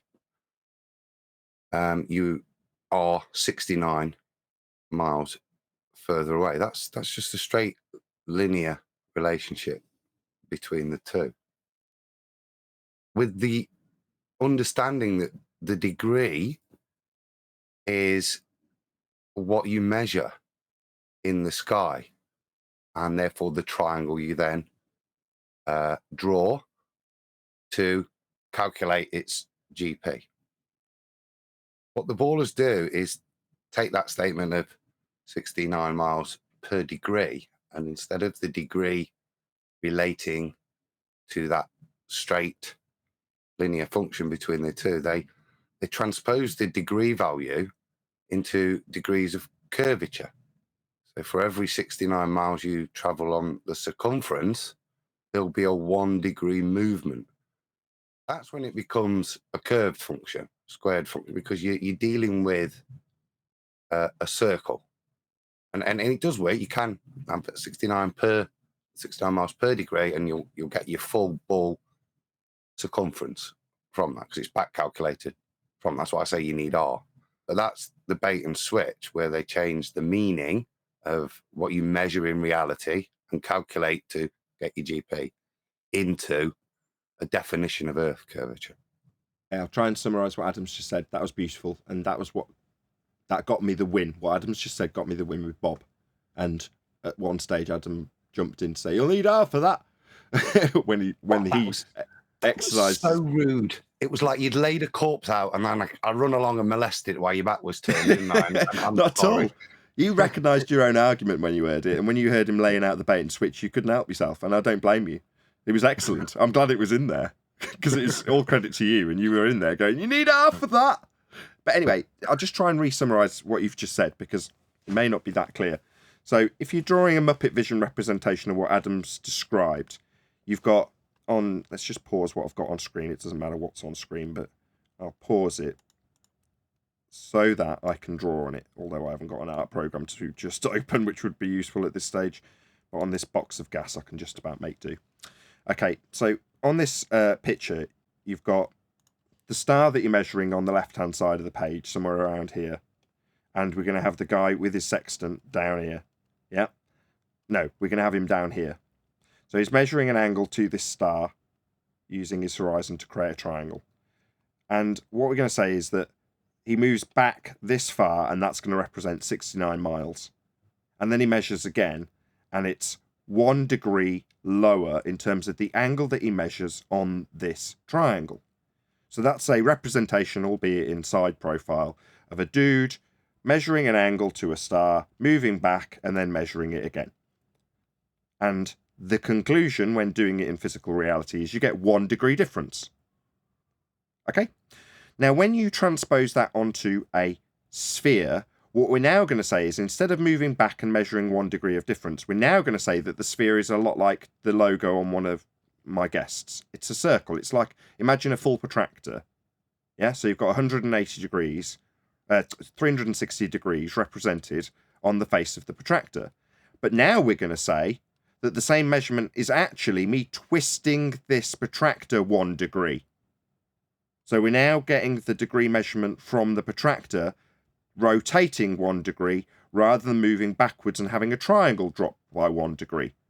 So that is the bait and switch. Take it from the degree that you're describing 1 degree drop in your triangle to the degree change on a sphere when you move round a protractor by 1 degree of 360.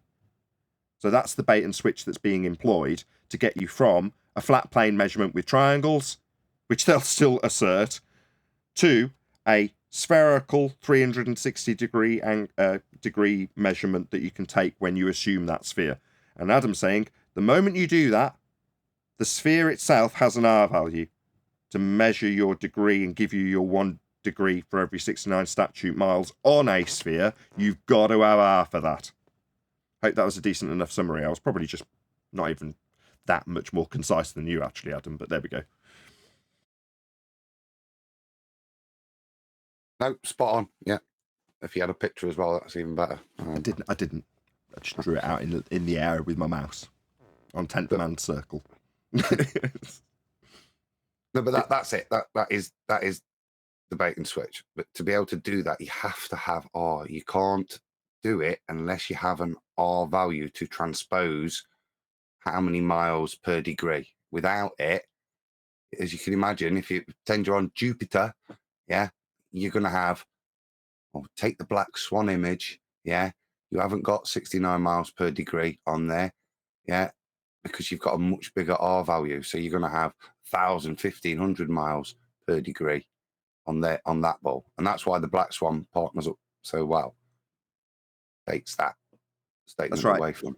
The black swan takes apart the geometry assertion made by the Earth curve calculation, which would be to say that the horizon's a physical Earth curve edge obstruction to things in the distance. And because it's beyond the geometric limitations of an Earth sphere radius 3959, a la the black swan, you can't then assert that the geometry is utilized when you move 1 degree for every 69 miles as you turn the protractor rather than reduce the angle on your triangle.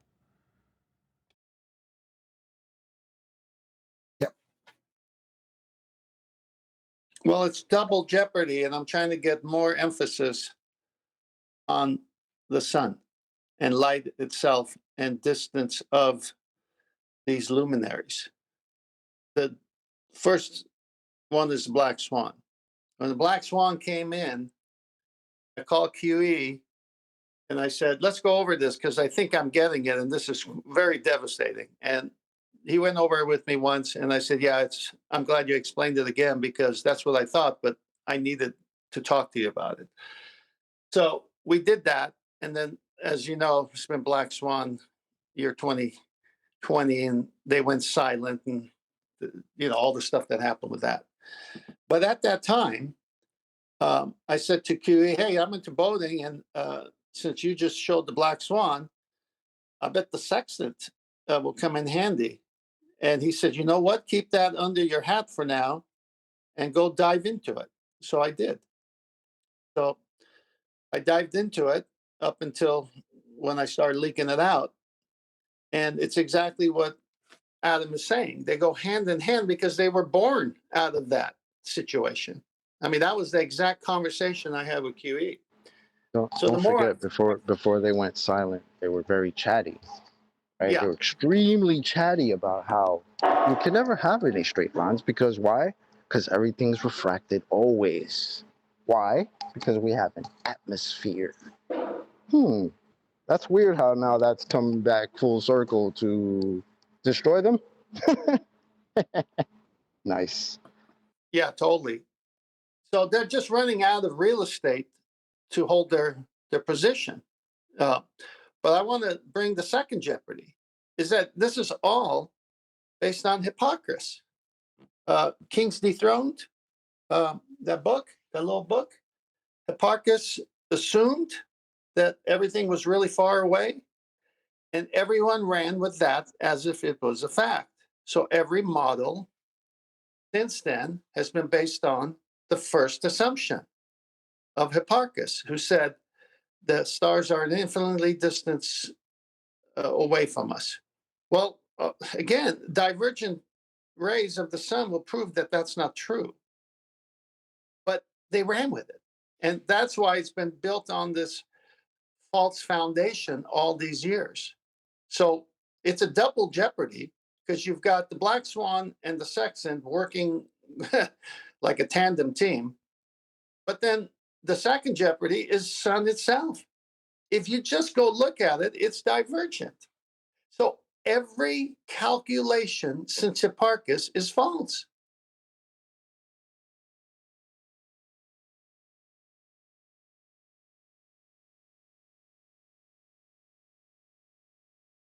And the Sextant can So only you're work. saying that the Sextant and the Black Swan are running around like Starsky and Hutch? Yes. Tag team champions. Or another way of saying it. So I had it at the tip of my tongue here. They'll come back, but yeah, that's a good one there, Chocolate. If every calculation since Hipparchus is built on an assumption that luminaries are an infinite distance away and light comes in parallel, and you find out in 2021, for some, that light doesn't come in parallel, how many calculations of distances between stars and all of their astronomical models go to waste? The whole thing falls apart. All of them. Every single one of them falls apart. That's why the quickest death to the ball is clouds in the sun. I don't even need the sextant. I just need clouds in the sun.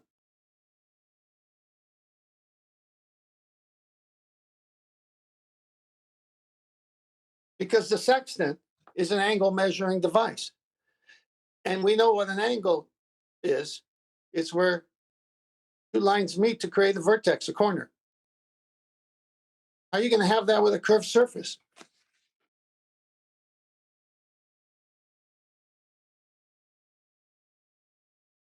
Can I just It's ask something? over, buddy.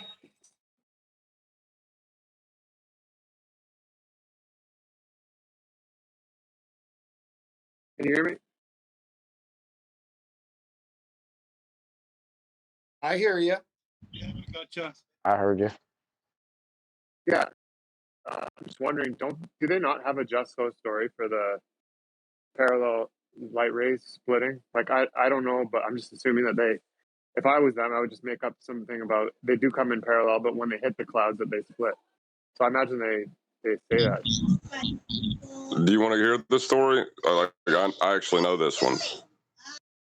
Yeah, I haven't heard it. So if there is a just so story, I want to know what it is.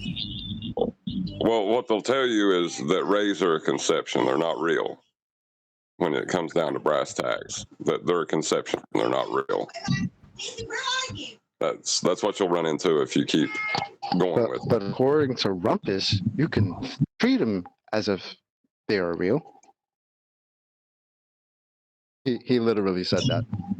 Right, and then they'll point at the ground, and shadows when you're on the ground appear to be parallel, and then you just assume that's parallel to everywhere else. It's an assumption that you make, not based on the sun or the light you see coming from it. The rays. You base it on the shadows right in front of you, and then assume that goes everywhere. I've got a slide in Master B, Nathan, that Paula sent me on this topic. Tell me when it's up. Okay. All right.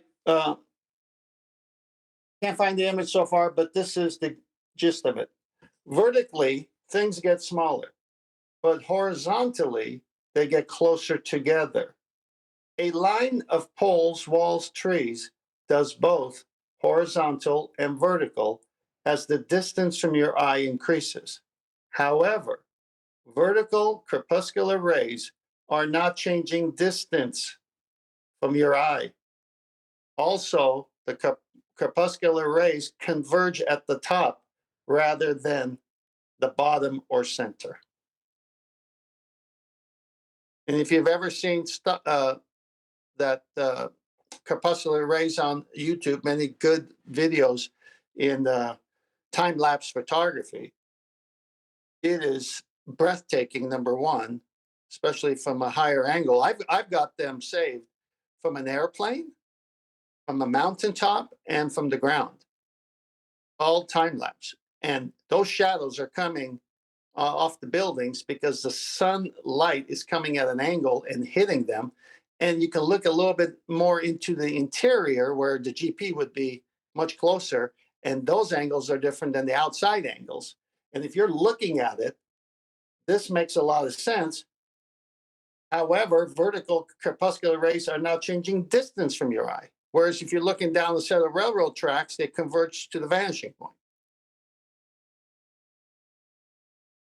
It's over for them.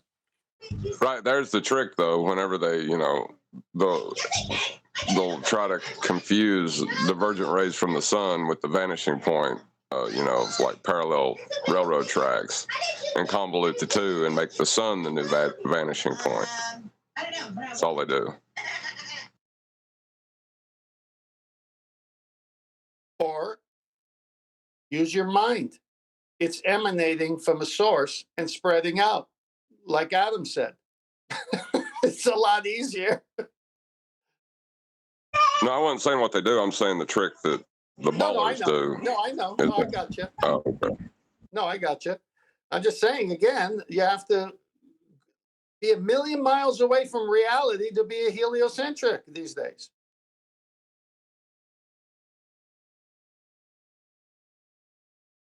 That's a 1 with 120 zeros, or a 10 with 120 zeros after it. 10th. That's how far that's how far we're off. they're off, they say. You got that handy, Chocolate?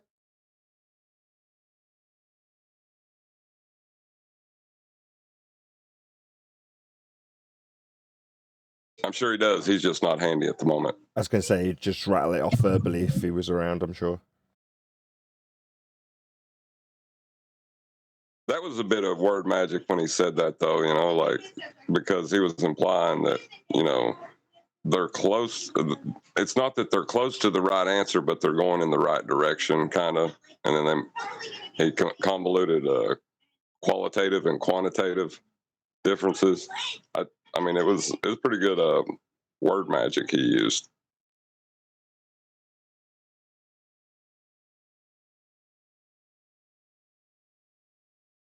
Well, they have no cowbell. They can't bring it. They can sure assume it, but no cowbell.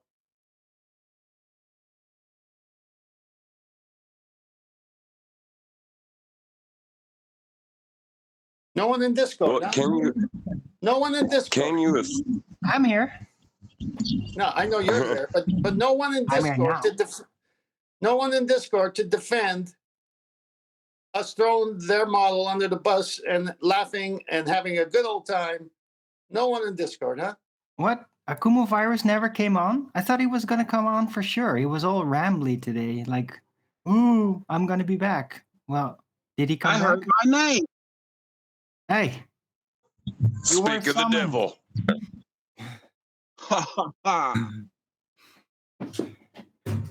Hey, what do you think here? about what do you think about all those assumptions your side has to make, Virus?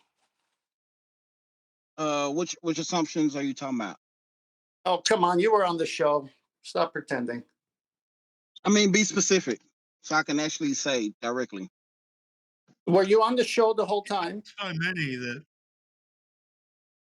Were you on the show the whole time? Let me ask you that question first. Yeah, pretty much. Right. So there's evidence in chat that you were on the show the whole time, right?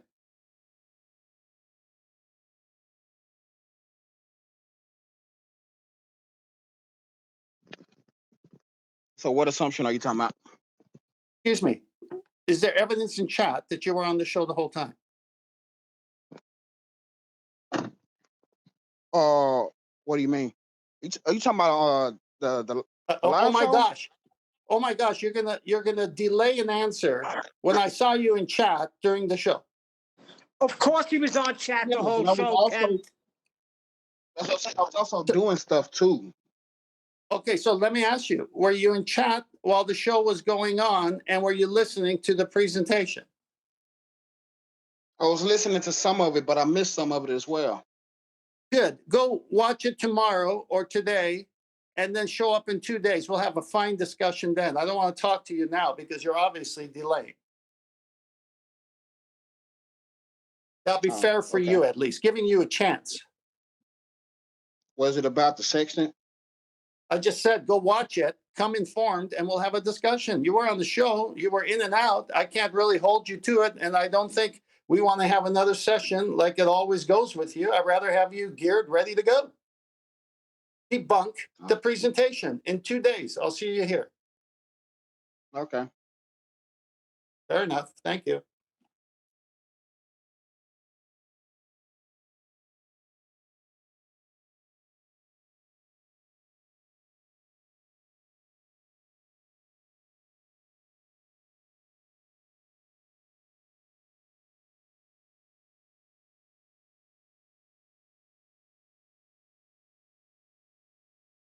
Well, be here or Looks be like the sphere for bowl that is then. all dried up. Oh, sorry.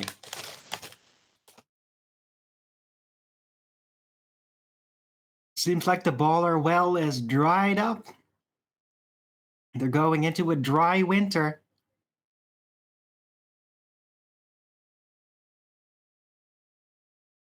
Na na na na na na na. Hey. Well, they get political. It's going to be a cold winter for you ballers. Oh, I'm the president. Would it be wrong to classify this as cowardice now? Or they just don't have enough energy to get their attention together to do anything. No, They John, could I just be think too weak.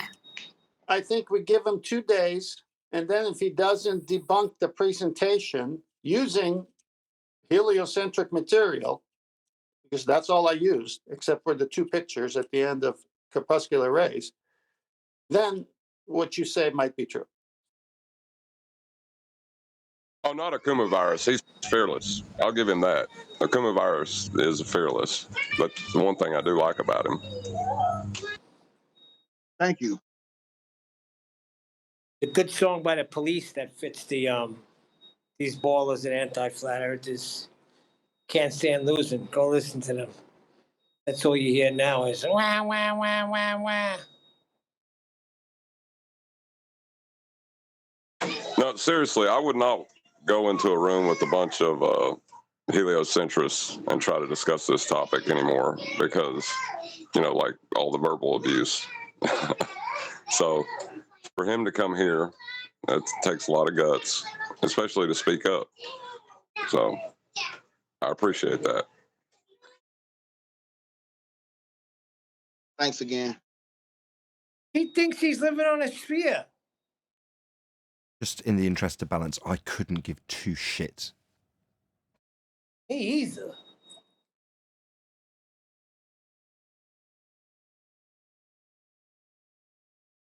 All he does is chat skank on the chat. Even when Nathan runs the show again in a couple of days, you'll see Kumu virus there. You lost. It's over. You wish. And in the interest of balance, I thank him for being there. Thank you for being a loyal viewer, Virus. No, I don't wish. Hey, It's a I fact, appreciate buddy. the show.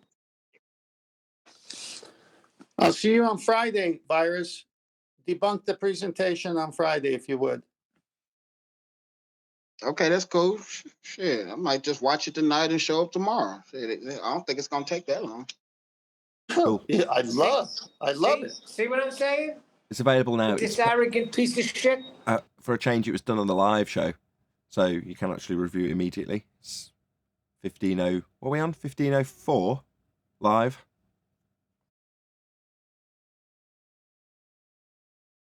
Oh, okay. Yes. Yeah, go watch it now, Virus. Neil. Okay, I'll see you tomorrow. Virus. Debunk the presentation. Okay. Yeah, I'll prove it to you. Akuma virus. Does Nathan know what he's talking about when it comes to the Coriolis effect? Just about to round out, Neil. Thanks a bunch. Answer the question honestly. Does Nathan know what he's talking about pertaining to the Coriolis effect? No, I don't. You just got part of it right. I'm not even You go, joking. see? I'm literally on camera He about to thinks do the he's outro, right. and this is where Neil takes the show at the 2-hour mark. Yes, Neil. What I'm saying? He thinks that you don't know what you're talking about. This is in his delusional mind. Fine. Define Coriolis. Virus, go. The apparent deflection caused by the rotation of the Earth. Not just the Earth, though, is it? Coriolis isn't solely applicable to Earth. So you don't understand Coriolis if you think it's solely applicable to Earth. In the definition, it isn't. Well, Don't it's understand more to it Coriolis. than that. You don't appreciate that it's applicable to other things like roundabouts? It's anything that's spinning. So why did you say the Earth? So you don't understand Coriolis. You think it only applies to the Earth by your definition of it. So straight away, you've tried to define this effect you say I don't understand, and you think it solely applies to Earth by definition, making you Okay, well, if you ignorant. want my actual definition of it, then it would You be were asked to define it. You were asked to define it. You were asked to define it. Okay, well, here you go then. This will probably fit what you want just a little bit better. Conservation of momentum over a spinning surface. That's incorrect. How so? As in, it's not the definition of Coriolis deflection, which is a not actual deflection. So it's not conserving momentum in a not actual deflection. You just don't understand the Coriolis. A not actual force can't conserve momentum. It means you're ignorant of this not actual deflection, an apparent deviation. There's no conservation of anything in an apparent force. So you don't understand Coriolis. That's 2 for 2. Okay, but forces are not the thing that's... There is no force in Coriolis. Why are you now talking about forces? Say it again. Stop. Stop. Stop. Coriolis does not involve a force. The description is of an apparent effect. That's what Coriolis is. It's the second time I've said it. Don't now launch into describing forces. Why are you the ignorant 2 for 2? Second one you haven't quite understood yet. So you haven't even understood how you don't understand it. And now going to launch into how forces work. Coriolis is not actual deflection. Comprende?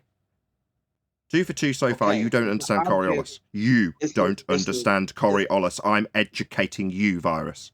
Okay. It's a fictitious force, first of all. So when you start talking about forces, you now appreciate it's fictitious, so there'll be no description of any force then.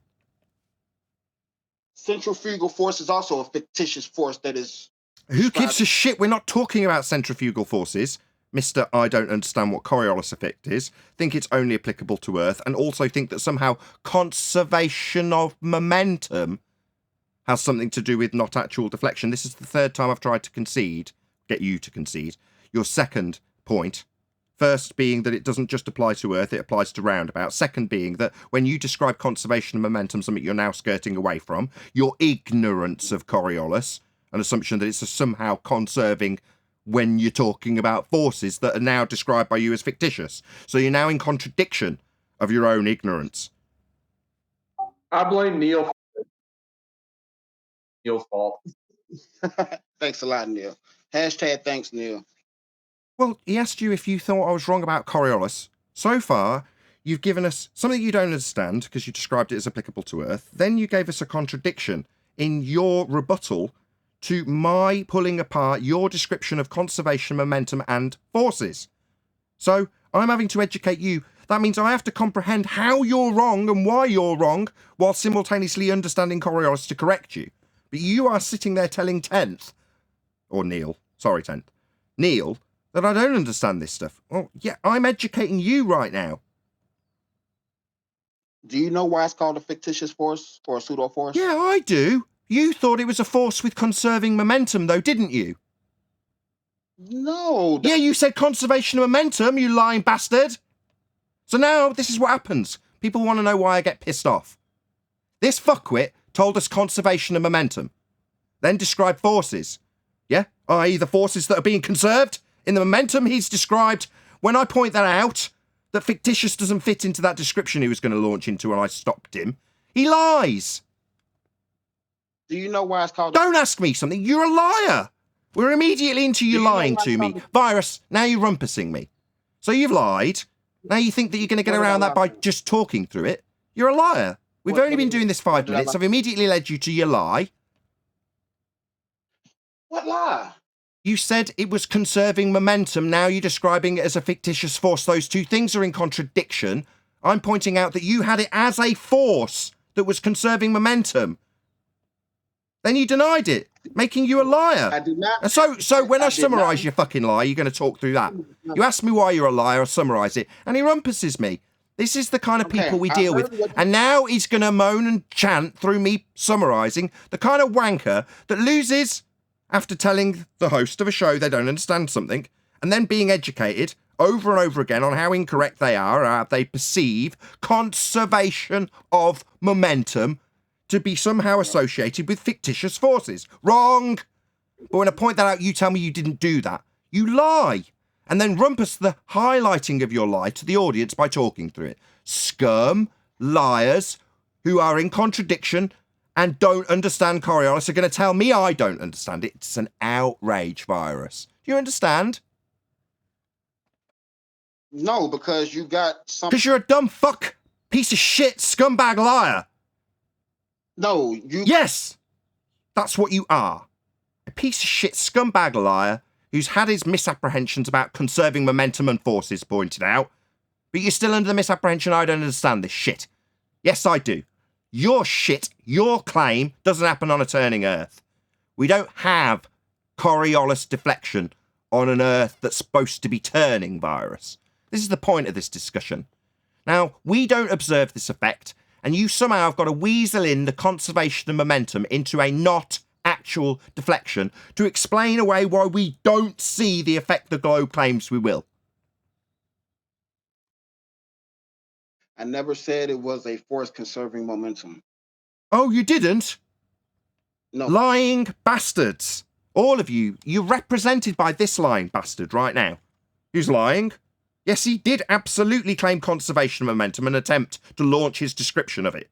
Now he's just going to lie about it. It's conservation of momentum over a spinning surface. So that would be him literally lying about it, having it pointed out, and then remaking the claim he's lied about 13 seconds ago. I never... So, lying bastard, we now firmly established in the fact that you did conserve momentum in a force that is not actual in Coriolis, making you a contradictory, lying piece of shit. Fact. That is you. You represent every globe believer watching.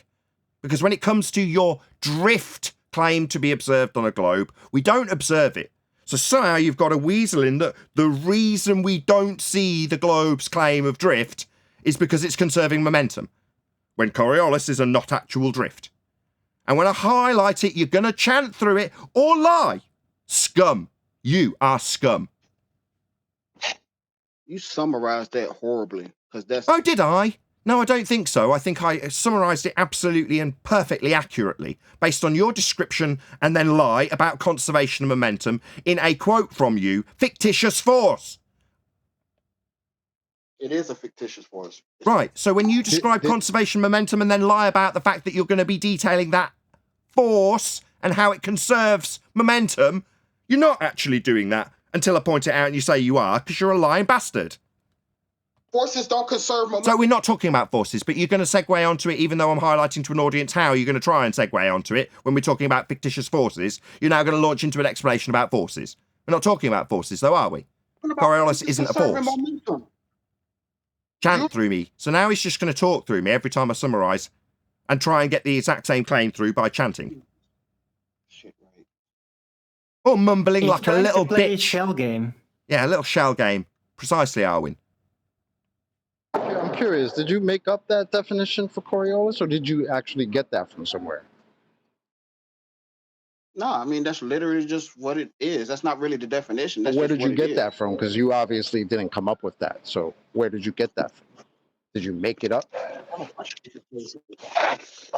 Can you give us a citation that says the definition of Coriolis is the conservation of momentum over a spinning surface? Can you give us that, or was that some virus nonsense? It's not going to tell you that's the definition. It's going to tell you that's what it is. And that's how it works. Basically, he made it up, is what he's saying. Right, that's how it works, did you say? Yeah, I derived it from... So when you lied about not saying that it's conserving momentum, that's how it actually works, you lying piece of shit.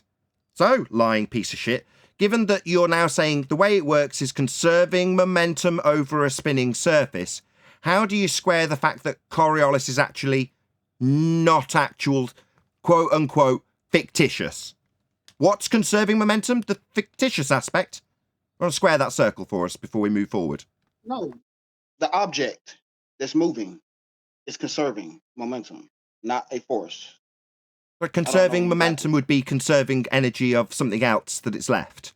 In terms of the description of angular momentum or linear momentum that you're going to be conserving in this example, that's definitely a force that's being attributed to the object. However, Coriolis, as you have defined while you rumpus me, is fictitious. So, given that Coriolis is a quote-unquote, according to you, rumpusing through me as I describe it, back to you, by your own words, fictitious, what is conserving momentum when Coriolis is a fictitious force? What's conserving momentum now? The object, you said? The object? No, it's fictitious, mate. The description of this Coriolis effect is a fictitious force. It's not conserving anything, you stupid idiot. Clearly, you don't understand Coriolis. Cue the interruptions as I tell him how dumb he is. No, when you describe a not actual deflection in Coriolis effect, that's definitely not retaining any sort of velocity. because that would be an actual force that you could describe and calculate. But the effect being observed in Coriolis is a not actual, according to you, quote unquote, fictitious force. So I'll ask again, given that it is a fictitious force, what's conserving the momentum? Definitely not the object, because that's got a fictitious force being described. Not the object. You're wrong, idiot. The object has the velocity. No, not the object. Were you deaf? Didn't you listen even though you didn't chant through it? Not the object in Coriolis that's going to be describable with a fictitious, quote-unquote, effect. The object Well, is the conserving Earth momentum. supposedly spins underneath it. You're switching it around again. What he's doing is he's trying to ascribe conservation of momentum to a fictitious force. The centrifugal force the same way. Sorry, fictitious, my friend. Centrifugal. We're back onto these things that have actually got effects that can be measured in terms of their forces. No, not centrifugal. Fictitious, my friend. You seem thick. Like dense. Like it doesn't seem to matter what I say to you. It doesn't matter if you tell me it's fictitious. You're still attempting to ascribe forces to it, and they're not. They're fictitious, you dumb shit. How many times? Yeah. Fictitious. That's your word. You're getting caught in your shell game, buddy. We're literally seeing you switch the ball. So, Do you So- understand what a Sorry, did you say I don't understand? Sorry, fictitious, quote unquote, you said that word. You've also said centrifugal force and conservation of angular momentum. So, given it's fictitious, how in unholy hell are you ascribing these forces to it? Yet to answer. Do you know why it's a fictitious Don't force? ask me something. Explain why Maybe you've got centrifugal and conservation of momentum ascribed to fictitious forces. Go. Don't ask me something. Fictitious forces because they're dependent on their reference frame. You see one in one reference frame and you don't experience in another. Centrifugal force is the same way as well. Once you let go of the centripetal cord, that feeling goes away and you fly for the tangent instead of flying straight back. So you're saying they're different Coriolis things. is- So they're different things then. What I'm saying is it's a You said that the Coriolis effect is the same as centrifugal. So they're different things then. So when you said it's conservation of angular momentum, you now appreciate these are different things. You're just saying it's like that when it isn't. One is fictitious, the other is actual. both are fictitious forces. So they're different things then. When you say both, that would be two then. Different things. Yeah. Conservation of... Hello? Fundy Chanter. Hello, Fundy Chanter. So you say... You asked the question. Yeah, Chanter. Yeah. Both, you say. So that would be both two different things that you seem to be associating as the same thing.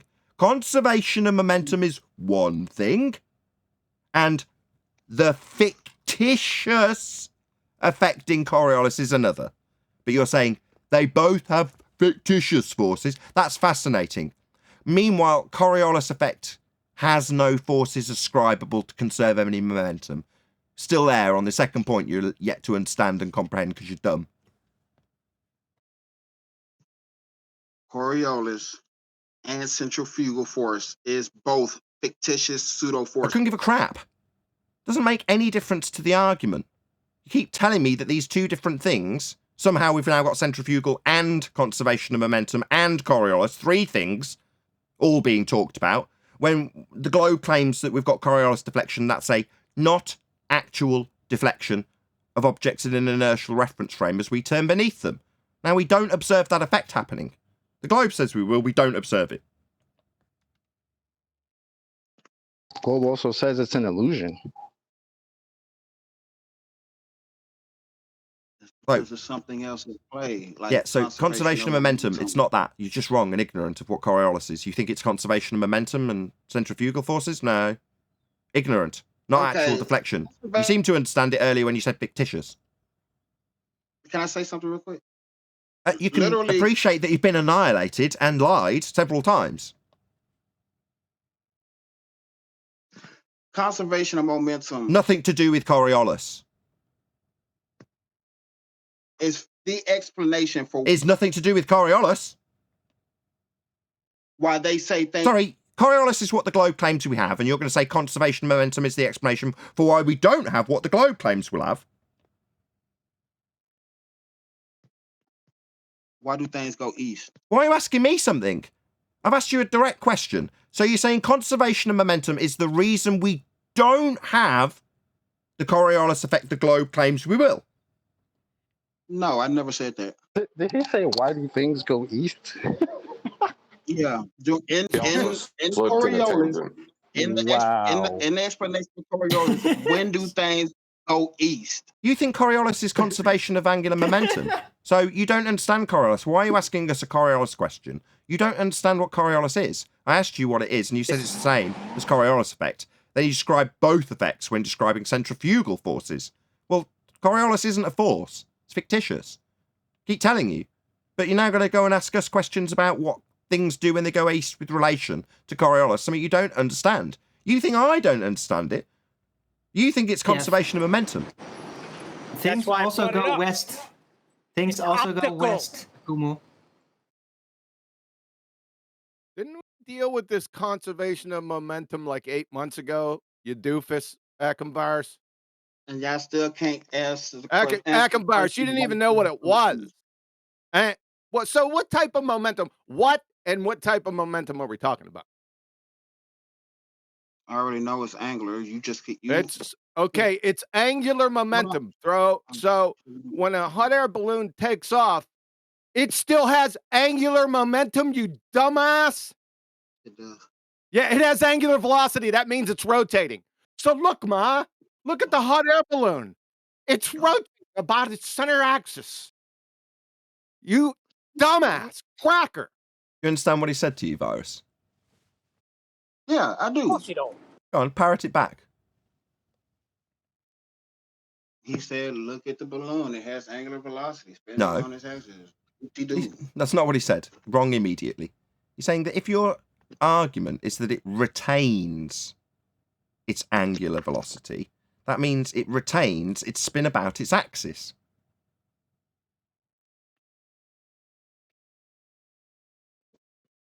Okay. What are the 4 types of angular momentum, Ackenbars? I only know one. I don't know. Yeah, you don't know. This is the same thing. This is rinse and repeat. After I slapped you around about 8 months ago. Same thing. And you never mentioned them. Oh, I didn't. Why don't I never you know, mentioned it. Kumu? Why don't you know? You should be learning this shit by heart because you're constantly being shoved in it with your face for like the last year. Why don't you know this now? But let me get it straight. Yep. Coriolis effect is conservation of angular momentum.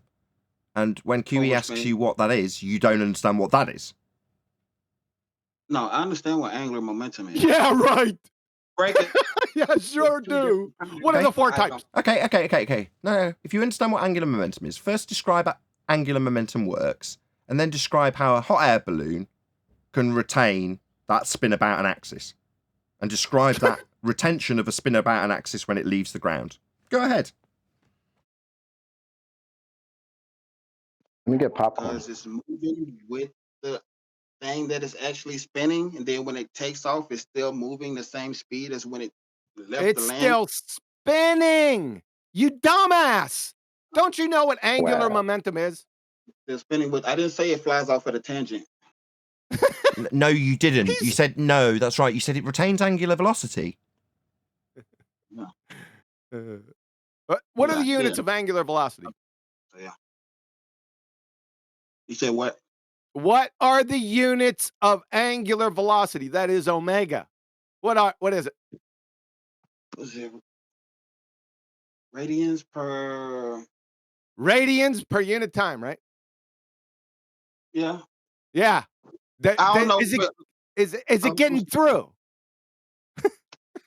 You got an ER for that. So a hot air balloon takes off, and it retains the rotations per units of time, or radians per units of time, after it leaves the surface, right? Right. So the hot air balloon takes off from Earth's surface and continues to rotate about its axis at 15 degrees an hour, does it?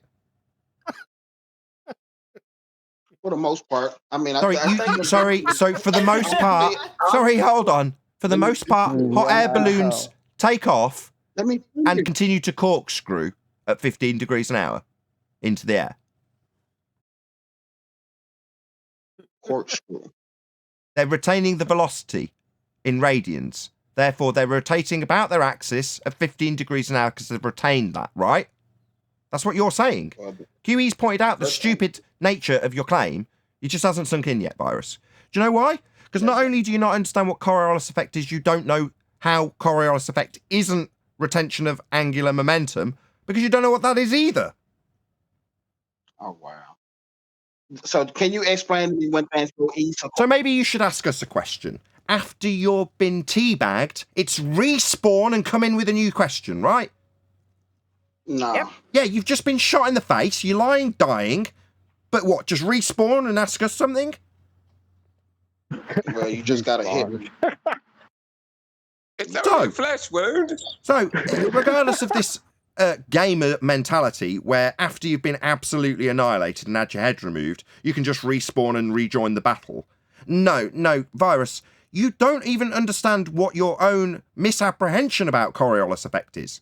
You say it's retention of angular momentum, but yet when quizzed on what that would actually mean when translated to a balloon, you don't comprehend what it would actually mean. So you don't know how you're wrong about your own claim, let alone what Coriolis is. It's still spinning on the axis of what it left and rotated with. That's its angular momentum that it's keeping. That's It's not linear. spinning upon That's the linear, you axis. stupid fuckwit. It's not linear if it's turning with it. I didn't say fly off at a tangent. That would be linear. If it's turning with No, it, then how we know are you we didn't. supposed to You said see it this apparent retains effect? its angular velocity. Its angular momentum's being retained. No, we know you didn't say it flies off at a tangent, but what you did say was it will retain 15 degrees an hour about its axis. Yeah, until it starts to slow down. I think it. Sorry, you stupid shithead. Do you not comprehend what's been laid out for you by Quantum Eraser yet? Right, it's like I tried earlier with how he doesn't understand Coriolis. You don't know what you don't know, Dunning-Kruger. What did I get wrong about it? Everything? Be specific. You think Coriolis is conservation of angular momentum?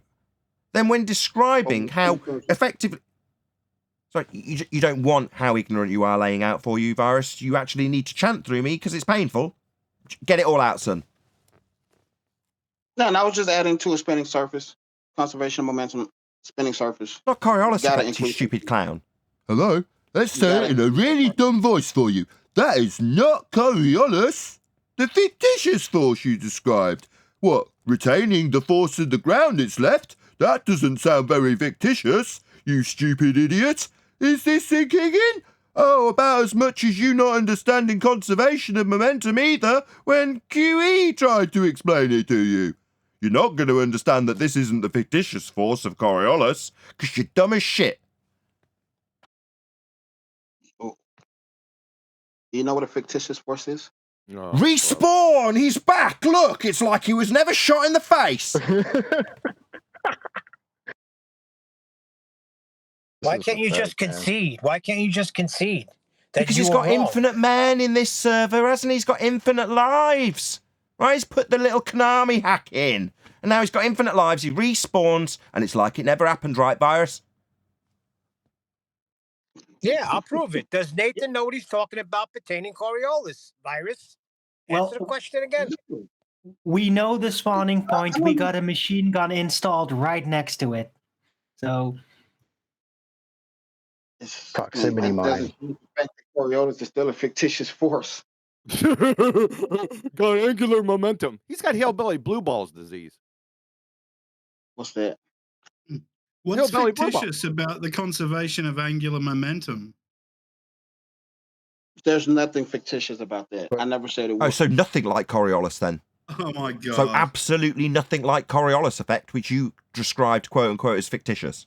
So when you think it's actually like the nothing fictitious about conserving momentum, yeah, no shit, Sherlock. So making you a clown who doesn't understand Coriolis then? I was just answering his question. You were just getting shot in the face again. You're playing a Answer shell his game. question. Your You're playing a your shell. answer to his question was a concession to an earlier argument. You guys don't even follow the arguments and the conversations that you're having in real time. This is why you guys all I've sound like never, clowns. But he's playing a I've shell never said game. conservation of momentum is a fictitious force. I've never said that. Oh my god. Sorry, we're not talking about the conservation of momentum, we're talking about Coriolis effect. Your idea that something will spin about its axis when it leaves Earth is absolutely stupid. You don't understand how stupid it is to still be claiming it. But it's also not Coriolis, you complete clown. Yeah, you're playing a shell game. You lost the ball in the middle of the game, and now you refuse to show all the cups. Retard shell Because game. you lost the Because ball. he just contradicted himself. Rams caught him. Go Rams, tell him. Yeah, he's conflated Coriolis with conservation of momentum, while at the same time saying that it's a fictitious force. But And that conservation of Coriolis momentum isn't. And he said the Coriolis is the conservation of momentum, and that Coriolis is a fictitious force, meaning that the conservation of angular momentum is a fictitious force. No. Yeah, that's what your Exactly. statements Yeah, that's reduce what to. you. That's what you're I'm letting saying, you know. Virus. I'm letting you know You're now a that dumbass. You're Virus. exposed. You don't know what Virus. angular. Next statement will be that he's not talking anything about, not Coriolis, but I didn't say that about conservation of momentum. He's already tried it once. He thinks I didn't hear. Yep. Go on, You're tell us you didn't say anything like that about the conservation of momentum, so we can carry on arguing about something that isn't Coriolis, something that's claimed to happen on a globe Earth that's turning. We just don't observe the effect. Earth isn't turning underneath anything to create this not actual deflection at 15 degrees an hour. We don't observe that effect.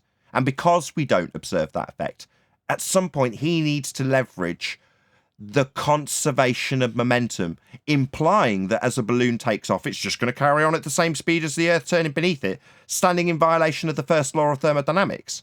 So it leaves the surface of a sphere, increasing its radial value, increasing its energy as it increases its height.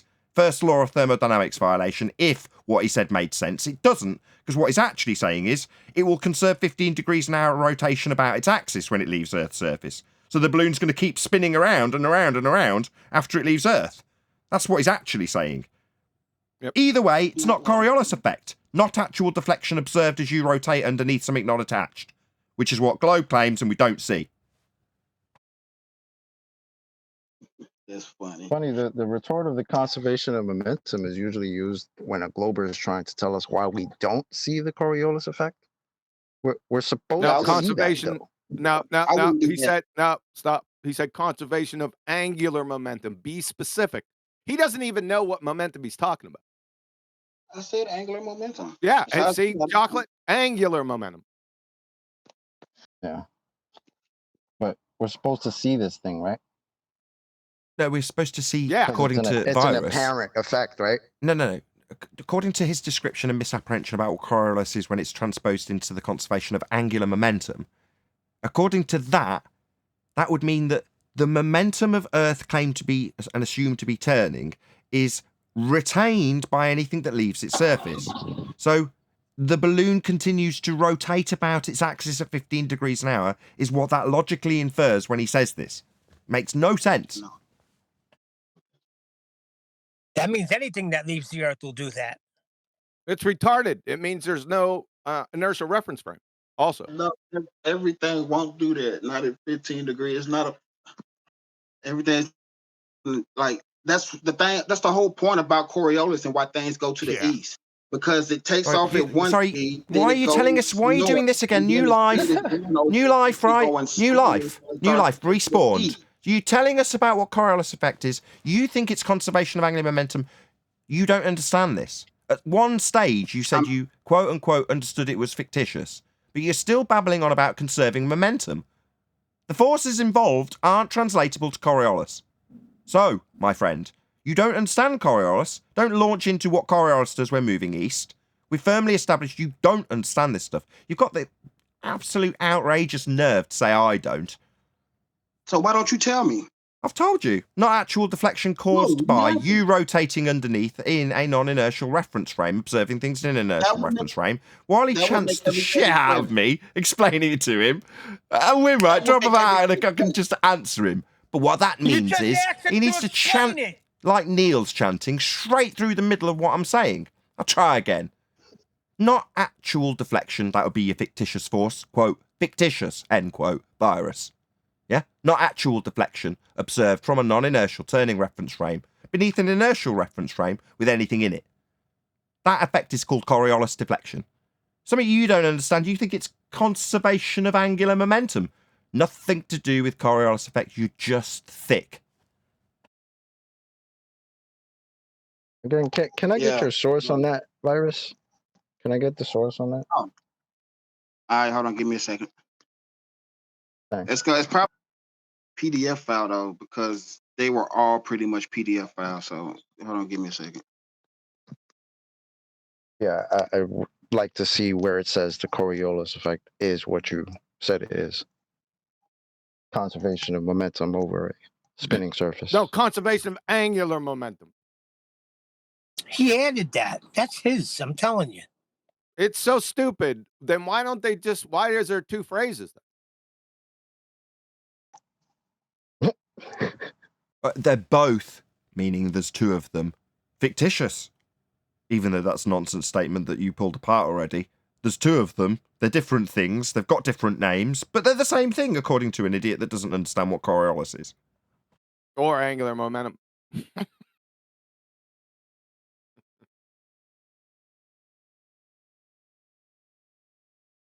mean, I thought Coriolis was optical. I thought it was well, an it means you optical have to illusion. observe it. Yes, it's optical because you have to be the one observing it. They need to transpose it into the effect on the balloon when it's an optical effect observed and seems to be happening to the balloon as you observe it with your eyeballs. There, I just gave you 3 of them. Somebody want to pick up wherever you posted them? Where did you pop them? Guys, Hold on. he's just playing a shell game with hello. us. He keeps on playing. Hello. We heard that. Where did you post them, Boris? I'll send them to you, Nathan. Where you at? I don't want them. You're joking, right? I don't need them. Someone else could read them. They're just links. Yeah, because they're PDF files. Oh. Okay. What you've been asked for though is what you've been asked for by Chocolate is your citation that says specifically that conservation of momentum is actually Coriolis effect or the conservation over a turning surface. Have you got that as a citation? Now you can read all about it. No, we're asking you, the fuckwit with the claim, if you've got a fucking citation for it. No, I'm not going to read your fucking reference. I don't. Do you understand me, you stupid fucking idiot? Do you have a citation? If you say you will be reading my entire reference, that is a no to that question. So no, you haven't got a citation then, because you're asking me to go get it for you. I got sources. I don't want your source, dumb fuck who doesn't know the difference between a source and a citation. What's the difference between a source and a citation, retard? I just told you I had a source and not a citation. So you don't have a citation for this shit you made up then? Yep. Answer, no. No, stuttering Stanley. Well, that's a... Do you hear me, bitch? Do you have a citation? No, I don't. That's what you need to say, Dumbo. Just no. Is it even that painful to concede you haven't got a fucking citation for this? Is even that painful for you? Just give me a second. Don't stutter. Just say no. It's clearly obvious that the answer's no, but it's so painful to even concede you haven't got a citation to a flat earther. You can't even do that, you pathetic little worm. First link's dead. Dead link. So you haven't even got sources, you stupid clown. The first link is dead. I just downloaded it. Do you want me to actually send the actual one, then? I want you to concede you haven't got a citation. Is this new spawned a virus? Hello? You have not got a citation for the crap you were asked for by Chocolate. He said, have you got a citation for this claim that the conservation of momentum over a turning surface is the Coriolis effect? Do you have a citation for that? Answer, no. He's got a load of dead links and a library full of crap that hasn't got this citation in it. So, you total failure. You came here and gave us precisely dick. A load of misunderstandings about Coriolis, and 0 citations. There you go. That's one from the first one. Definitions. Citation. Is it a citation? I just said I put it there. So is that a yes? Because if so, you can put quotes around it and say it, can't you? What? The citation? What is a citation? Quote and shit from it. Hello, Get from the source. mumbler. Is And it it's the I so- and don't it's- know? Like the quote you get from the source? Right. So when I said you could put quotes around it, was that not a bit of a giveaway? So you can put quotes around it and read it then. I just said I put it in the chat. I can just put quotes around it and read it then if you've got it cited now. Off you pop. Let's hear it. In the chat. Sorry, do you want to put quotes around it and read it, or are you ashamed of it? No. Why would, So read it. wouldn't it be better if you actually So wouldn't read it be better if you just cited it then? You're being asked, do you know what? It's pretty clear you don't know what a citation is. Can you cite it then? The angular momentum conservation allows us to predict the direction of Coriolis force of a moving object on a rotating flat plate or a rotating sphere with constant velocity. Right, saying it's a force. It's saying that Coriolis is a force. This citation's idiotic. Who wrote this? So I can berate them. Coriolis is not a force. It was Cornell. So calculating the Coriolis force by way of its angular momentum when it's fictitious. Even you know it's not a force, Virus. Quote, citation from Virus. Fictitious, end quote. Remember? Is. Yeah, so we're going to calculate the force of Coriolis. It's fictitious, end quote. What is a pseudo? Sorry, ask me something. New life. Respawn. He's just died. So, now you're back here with your new life. It's fictitious, end quote. How are you going to calculate its force? You keep saying that it's fictitious, like it's... That's correct. You said it, not me. It's a quote. Did you not hear the quote, Marks? Do you know what a... Do you hear the sound of my balls slapping on his chin? Do you need a new life? You said it was fictitious. This citation says you can calculate its force. Even you know this is wrong. Hey, chant through it. Chant through it, bitch. I know they're salty. So even you know this citation's wrong then, Virus, don't you? Quote, unquote, fictitious. You said it. The way, using derogatory phrases doesn't strengthen your argument. What is a fictitious force then? Sorry, why are you asking me this? Why are you asking me this? Fictitious. Why are you asking me? Fake. Why are you asking me? Because you're misusing fictitious. I'm not quoting and citing stuff. What do you mean I'm misusing it? Fictitious. I'm pretty certain everybody watching knows what that means. So what is it? Something you can't calculate a force from. As your citation states, you can. Why not? Why can't you? Because it's fictitious. Because it's fictitious. Is that not comprehensible to you? You're not understanding what fictitious means now, maybe? Force? Fictitious Got means... the word fiction in it. Fictitious means mean, Virus? not real, you complete idiot. Okay. Fiction. So, force. Given it's not real, that would be fictitious, end quote, the Virus. How are you going to calculate a force from it, as per your citation? Which even you know is wrong, don't you? Frame of reference. So are you chanting through me to try and stop me stamping on your face? I just told you what a fictitious force was. And it's definitely not something you can get a force from. Yes, it is. So you can get reality from fiction. Nicely summarized. Do you want to put that into a quote for me? I can acquire reality from fiction. Say it. What's a fictitious... Don't ask me something with your new life respawning. So you think you can get reality from fiction, don't you? You don't know what a fictitious... No, you're going to tell me what I don't know ad hom time. Yeah, that's not going to save you. You're using it wrong. I'm using it wrong. You're using a fictitious force, something that's definitely not real, that's what fictitious means, to calculate actual forces. Are you saying inertial? Am I saying inertial? No, you are.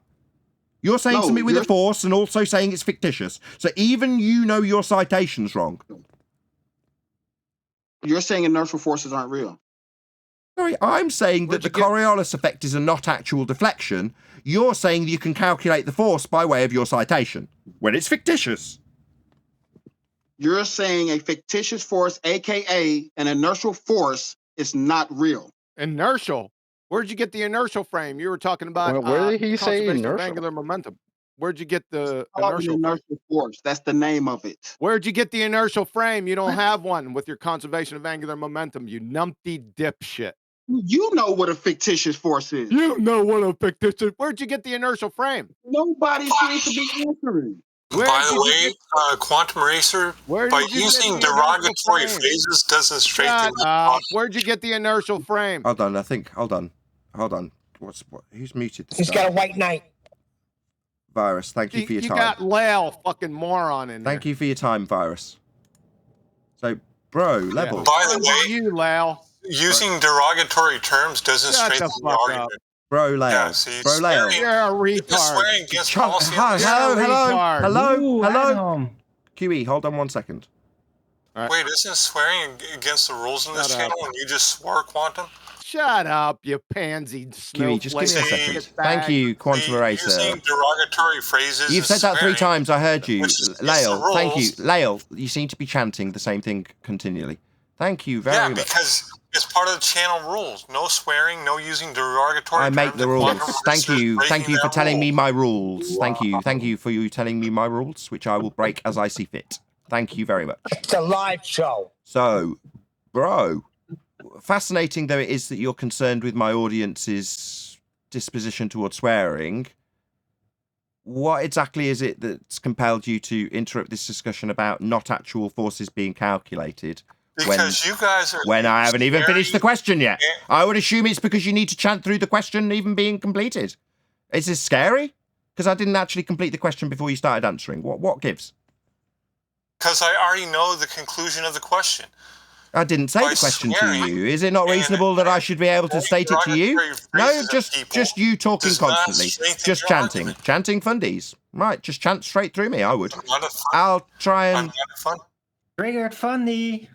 Sorry, did you need to chant a little bit more? Do you need to get yourself tuckered out before I can get to the end of my question that you already know and will answer before it's stated? Yeah, you do.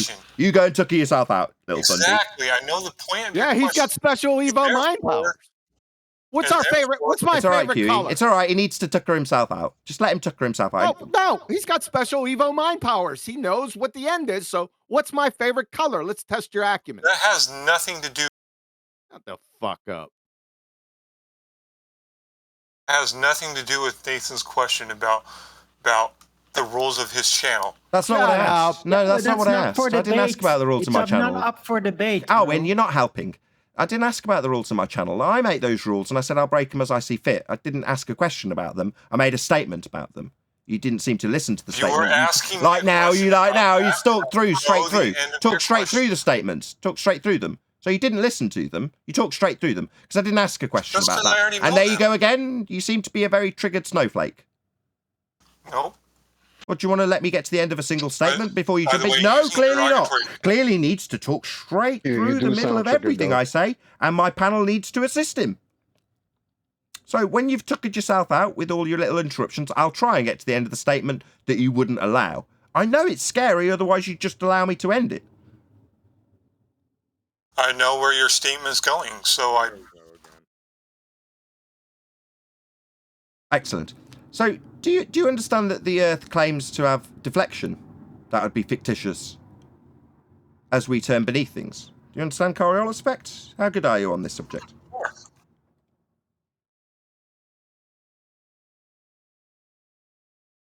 The Earth is a sphere, and it has Coriolis effect because of the rotation of the Earth.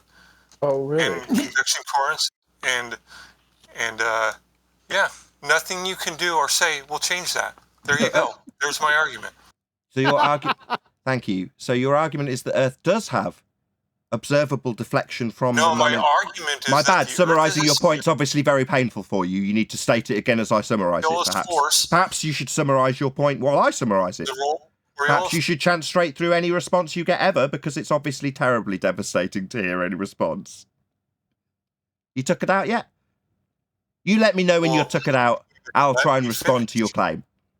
Talked right over the top of me. Are you kidding me? Are you having a laugh? Yes, he is. He's that retarded. Okay, I'll try again. Yeah.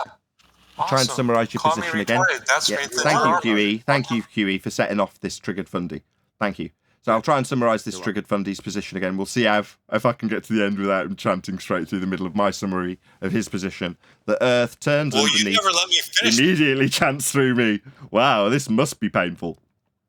You never let me finish my summary before you talked over the top. Sorry, I was summarising it. You said that's my argument at the end of your position that you made. That's my argument was definitely the conclusion. I started summarising it, and then you talked through me and decided that you were going to tell me I was interrupting your summary of it. Yeah, you are what's known as a wanker. Yeah, using... Maybe tell me that it's derogatory language when I haven't even summarised your position that we're arguing about on this show called Flat Earth Debate. That would be the debate in terms of the nature of reality and the claim that Earth turns underneath at 15 degrees an hour to observe deflection in an inertial reference frame. What have you got for that? The Earth is a sphere. It rotates. That's nice. And it has a Coriolis effect because of the rotation, which has been measured.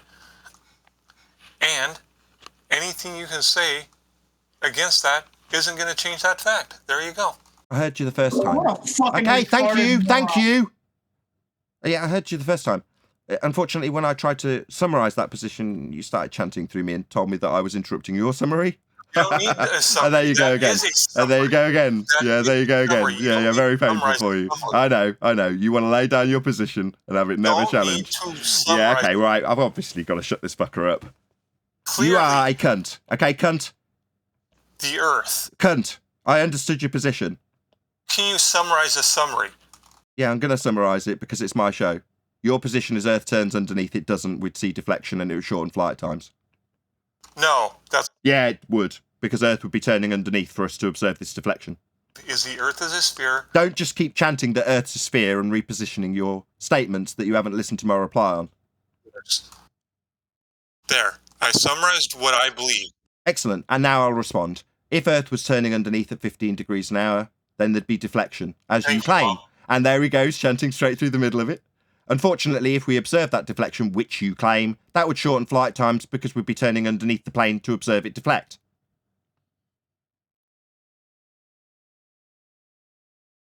Mm-hmm. Don't seem to be interrupting me anymore. That is not my claim. Oh, well, really? It's my rebuttal, though. Yeah, I heard your claim. There is Coriolis because Earth's turning and you can't change that. I say, okay, so we'll see deflection as we turn underneath then. Yeah, and you can't change that. I'm going to summarise it 5 times through the top of you and then tell you that your summary isn't my summary and you are interrupting me. Meanwhile, if we turn underneath stuff to cause deflection in objects not attached, then we'd be seeing deflection in aeroplanes as they're not attached.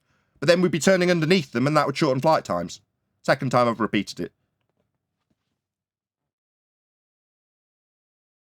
Don't seem to have a response there, do you, Fundy? The Earth rotates. I heard you chanting. United States does not change its geographical position on the Earth because the Earth rotates. Really? That's fascinating. Meanwhile, if we observe deflection at 15 degrees an hour because we've got Coriolis effect, as you claim, then we'd observe deflection in a plane as it leaves the ground at 15 degrees an hour. That would mean we're turning underneath aeroplanes at 15 degrees an hour and it would shorten flight times. Third time I've put my rebuttal to you. Your rebuttal's retarded. Oh, that's an excellent rebuttal. Retarded. Meanwhile, Earth should be turning underneath aeroplanes for us to see them deflect, and we don't. Yeah, and stays in the same geographical position. So not deflecting at 15 degrees an hour as per your original claim, then? Even though the Earth... So not deflecting at 15 degrees an hour as per your original claim. Earth spins and we'll see deflection, Coriolis, and you don't have to like it. But now we're not going to see it as per your original claim, right? Continent, fine.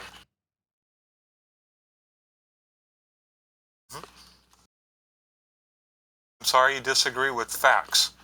Facts that we would see Earth rotating underneath an aeroplane and that would shorten flight times if we saw the effect you claimed we would see. Position of continents stay the same. Airplanes, Because they're continents, they're rocks in the ground. They don't tend to move about very much. with the rotation of the Earth, because The Earth isn't rotating because we'd observe deflection underneath aeroplanes. They'd drift at 15 degrees an hour and that would shorten flight times. the continent of, let's say, England changes because the Earth... It doesn't. They're concreted into the ground. They're physical rocks in the ground. They're not moving or changing. Is this guy serious?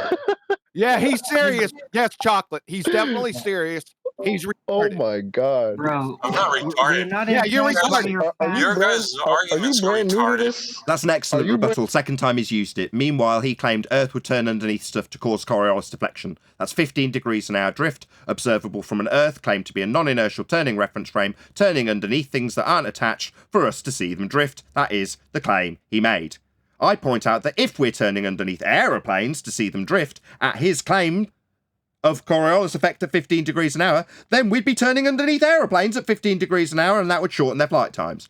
Response? That's retarded. That's his rebuttal. We're not impressed by your facts, bro. We got email now. No, his response is the geographic places. The United States doesn't move. That's his argument. The United States doesn't move. That's what he said. It doesn't Bro, change why his would you even geographical say position. that? Wow. It should be definitely moving a if new level we're... of Bro, stupid. bro, do you have any actual proof that the Earth is rotating? He's Or left. are you just gonna Here or comes you just another gonna keep numpty, saying, though. "Oh, he left"? We got Larry he left? Hey, GPS numpties. in here. Hold on, Chocolate. He fucking left. Now the other white knight, Yeah, he ran the away. fantasist, geodicist Larry GPS is in here. Come off mute, you fucking clown. Good to have you, Larry. I guess he had to run away from but ours. can you at least say hello? Good to have you, Larry, if that's what you go by. Hi, Larry.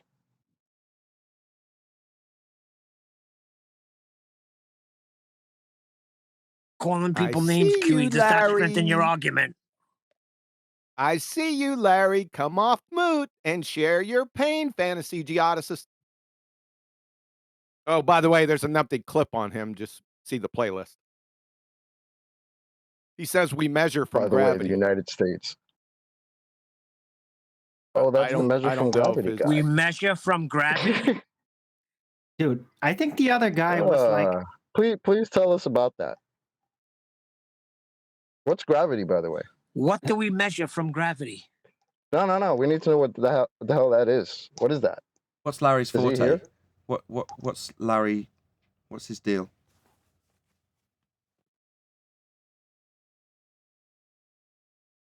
Apparently, his deal is we can measure from gravity.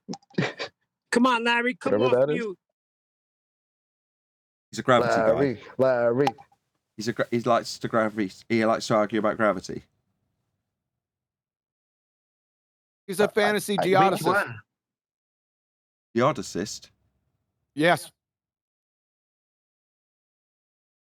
So, Larry, would you agree that gravity means that the Earth is moving upward at an acceleratory fashion?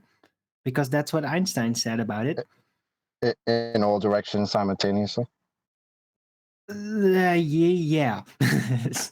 As he conceded, who's the other geodicist guy that Brian took around the Reekin until he eventually conceded that they're not taking angular reduction into consideration?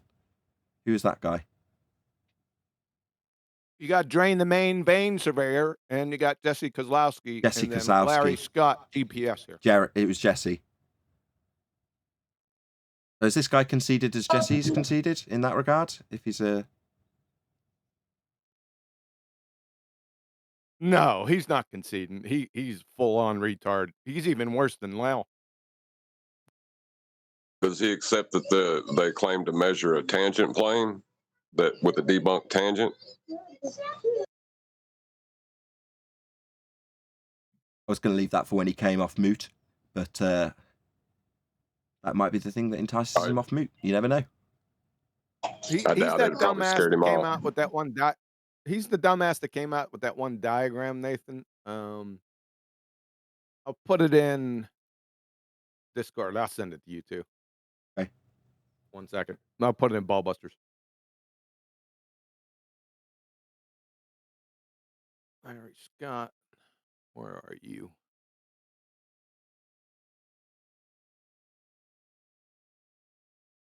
Dealing with Sextant. There it is, Nathan. Ballbusters. Yeah, I put it in Ballbusters. That's Larry Scott. He's another one that has the 90 degrees vertex coming up through the ass of the person with the sextant. I see. So in this diagram, he's got horizontal, right, from the boat. What's that? What's that being acquired from?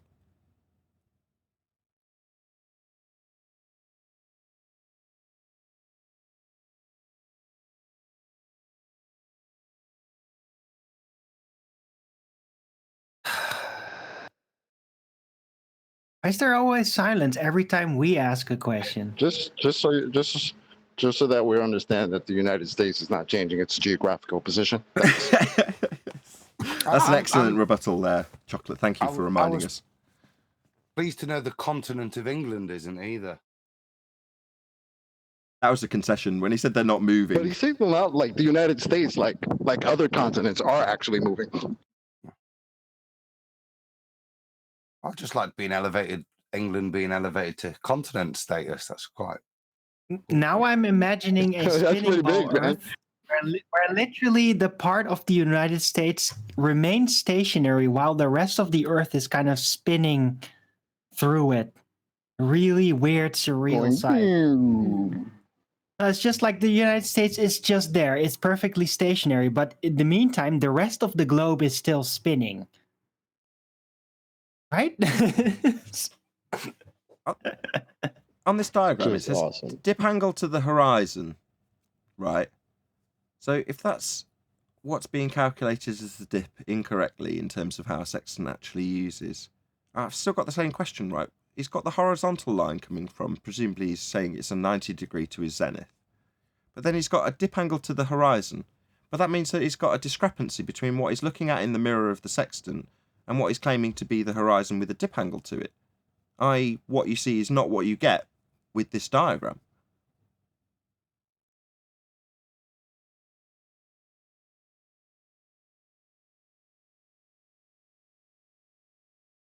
He's stonewalling us. Maybe he doesn't know we're talking about him. Larry GPS, we're talking about your diagram of sextants on a globe.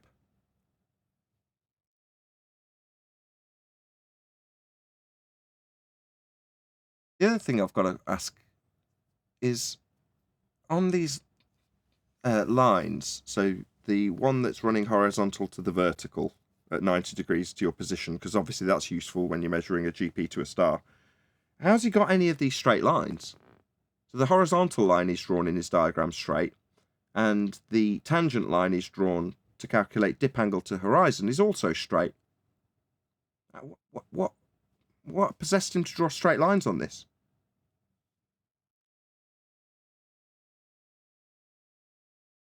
I'm very confused why there's straight lines on this diagram, Globe Believers. Maybe someone can tell us. I mean, the guy's here, but he can't answer for some reason. I don't get it. But he's drawing straight lines. Now, I don't know. Maybe it's just me and it was a big hallucination. But I seem to remember 20 months of being told that it's all fucking refracted.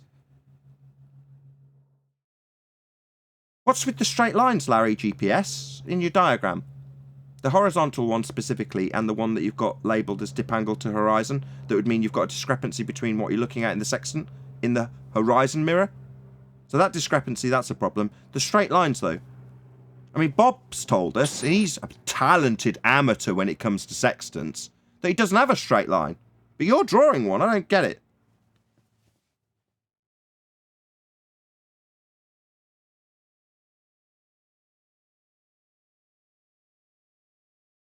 Anybody else got any issues with this diagram? Just one or two. Feel free. Is there? It does have the assumption, and the paradoxical assumption, that his horizon is defined by the leading edge of a sphere, even though he has to adjust for it having it been created and lining up to it, he then adjusts for it not being there, but it's still fundamentally in contradiction of the black swan, because it's a geometric assumption, a geometric blockage that he's saying is in there. Now, that he says is within his calculations. I think they use 1.77 something instead of 1.22, which demonstrates it's not a geometric thing related to R. But even so, paradoxically, he's still coming back down to that, even though he's lining up to that, which... Gotcha. What you're saying is where it's labelled C surface, and to get this dip angle to horizon with the discrepancy with what's being done in the sextant, he's got this curve from the boat along where it says C surface to below where there's a straight line that you can't get on a globe being drawn to where it says dip angle to horizon. Well, that line, that's got a radius value. And you'd need it to make any of these assumptions for your inaccuracy in the straight line from the horizon mirror to the dip angle that isn't what you're looking at in the sextant. You're only making that assumption because you've got this curved line, which needs R. Right, Adam? Yeah. Nathan, I got a picture in Master B. Like I said, if you look at the numbers as well, just before time gets that hold up, it's not 1.22 times the observer height. It's different numbers. I've yet to see the full derivation, but it's more based, I think, in terms of lining yourself back down to the ground than taking into account the intersection point of your horizon with the surface. So that would be based on 1.2. Very, very straightforward. But that's not what the dip angles do. Okay, I've got your image up, but before you Where's do, the horror value in that diagram? Just before you do, 10th, are you still here, John? John or QE? Which one? You, John, father of a stolen child. At the beginning of the show, you said, would it be unreasonable to define their behaviour as cowardice? What would you currently say, given that this dude that we're discussing is in the chat? Oh, when you're causing feedback. Well, it does seem a bit cowardly for someone to be addressing your claim and you not defending it. Oh, he left. That's 10th man He left. again. Yeah, I know. I was a mute. I know he left, but that's why I'm asking.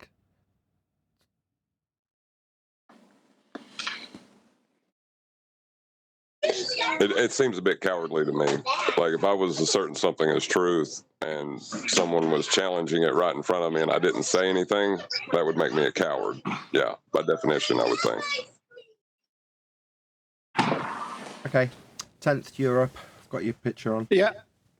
So this is an illustration. Let me move to the office.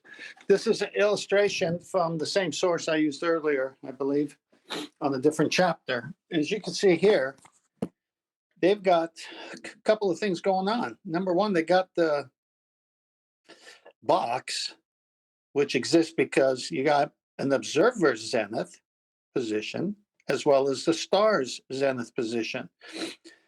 They are a little shy about drawing the box, but they're not shy of putting the 90-degree there. So that should be a box. So they get a little mistake there. But I think that mistake's on purpose because the line looks curved on the bottom. And yet it can't be if it's got the 90.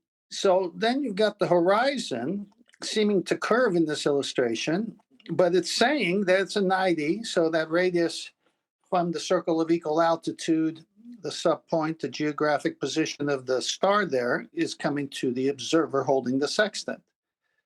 The sextant zenith is not the star zenith.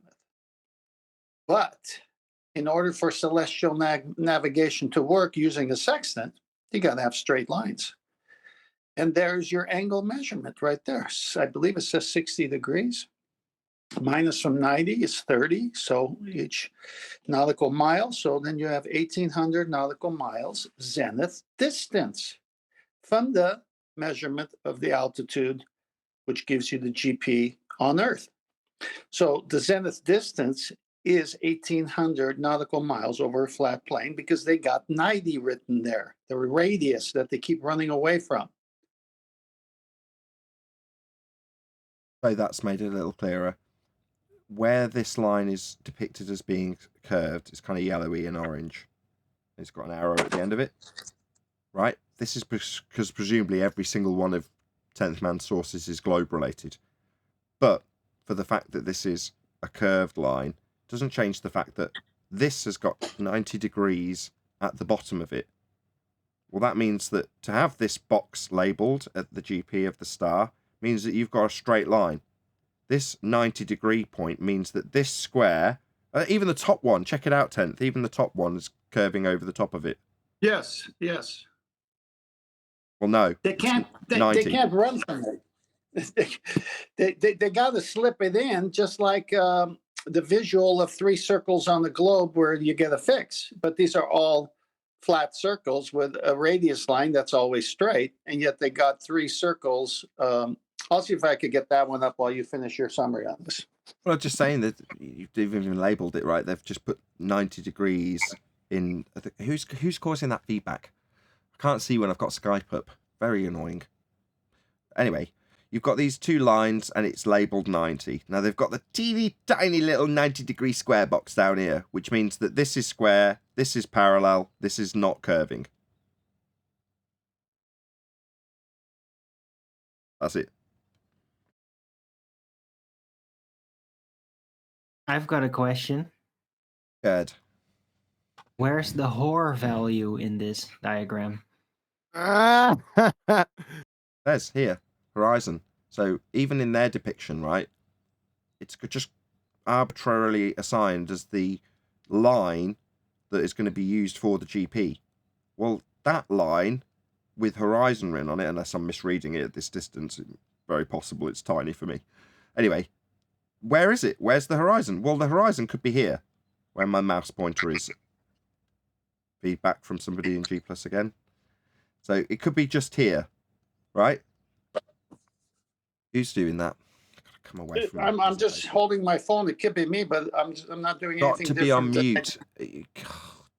Well, you're giving a lot of feedback, 10th. Go on mute when you're not talking. Thank you, I got the Alvin. other slide up. I'll go on mute. I've pretty much finished. All right, I got that other slide up. Sorry. Okay, let's just go to that. Okay, it's up. Go ahead. All right, well, you can see here, they got a 90-degree box in those 3 circles of equal altitude on a spherical surface. It doesn't make any sense, but when you contrast it to the previous illustration, you could see the dilemma they're in. Yeah, this is why they didn't want to say that they've got a 90 here, even though it's depicted in their globe-believing, fundy Muppet way of introducing this curved line and having a horizon that's not defined. That's what I was talking about.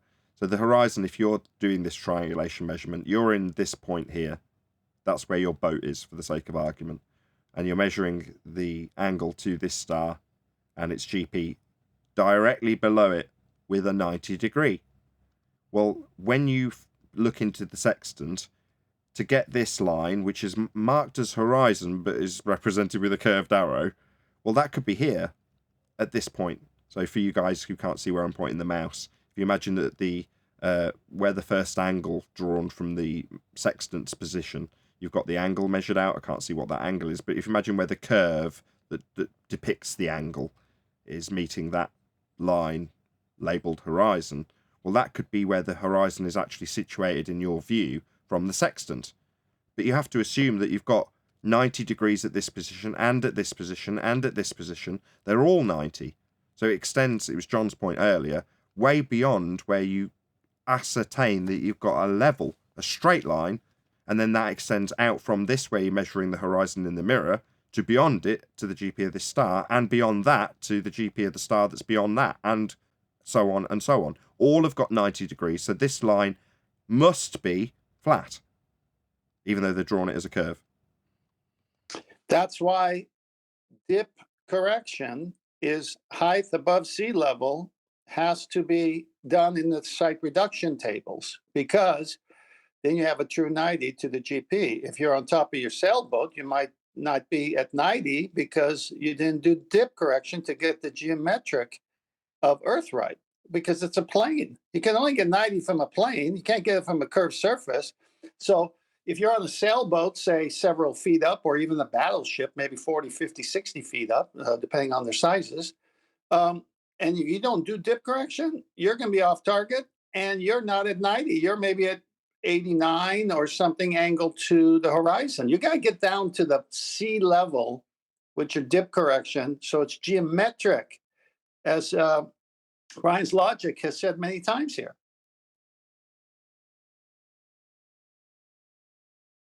Right on.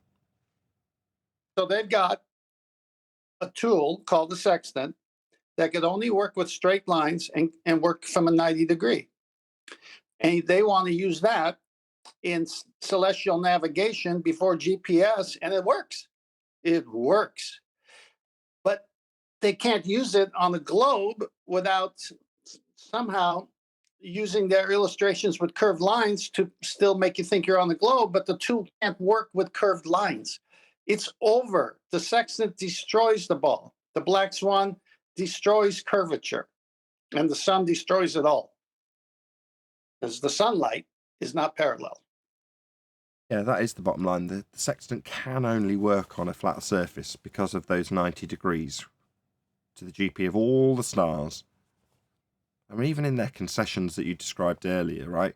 You've got to be placing yourself at the centre of the universe in a geocentric world in order to utilise it and beg the question of a spherical surface after you've used the tool with straight lines and 90 degrees to GPs of stars. So it's a flat Earth tool.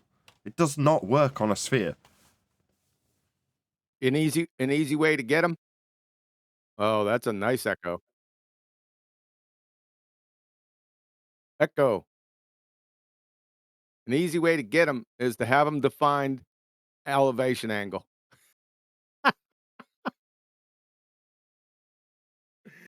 Yeah. Have them define elevation angle or angle of elevation, and it's all over. I still want to know where this line of the Hor value is that Bob Don't drew on worry his about the diagram, Hor just looking yet. straight into the sky. Like every time I look up into the sky slightly, I think, like, am I looking at the Hor line right now? Well, It's the elevation. Hor is not appropriate right now. We're talking about angle of elevation. Angle of Can elevation anyone is what define you- that for me? Well, angle of elevation would be what you utilise to get the dip correction, right? I want the definition of angle of elevation or elevation angle. Just the definition of that, not associated with anything. You want me to look it up? Anyone?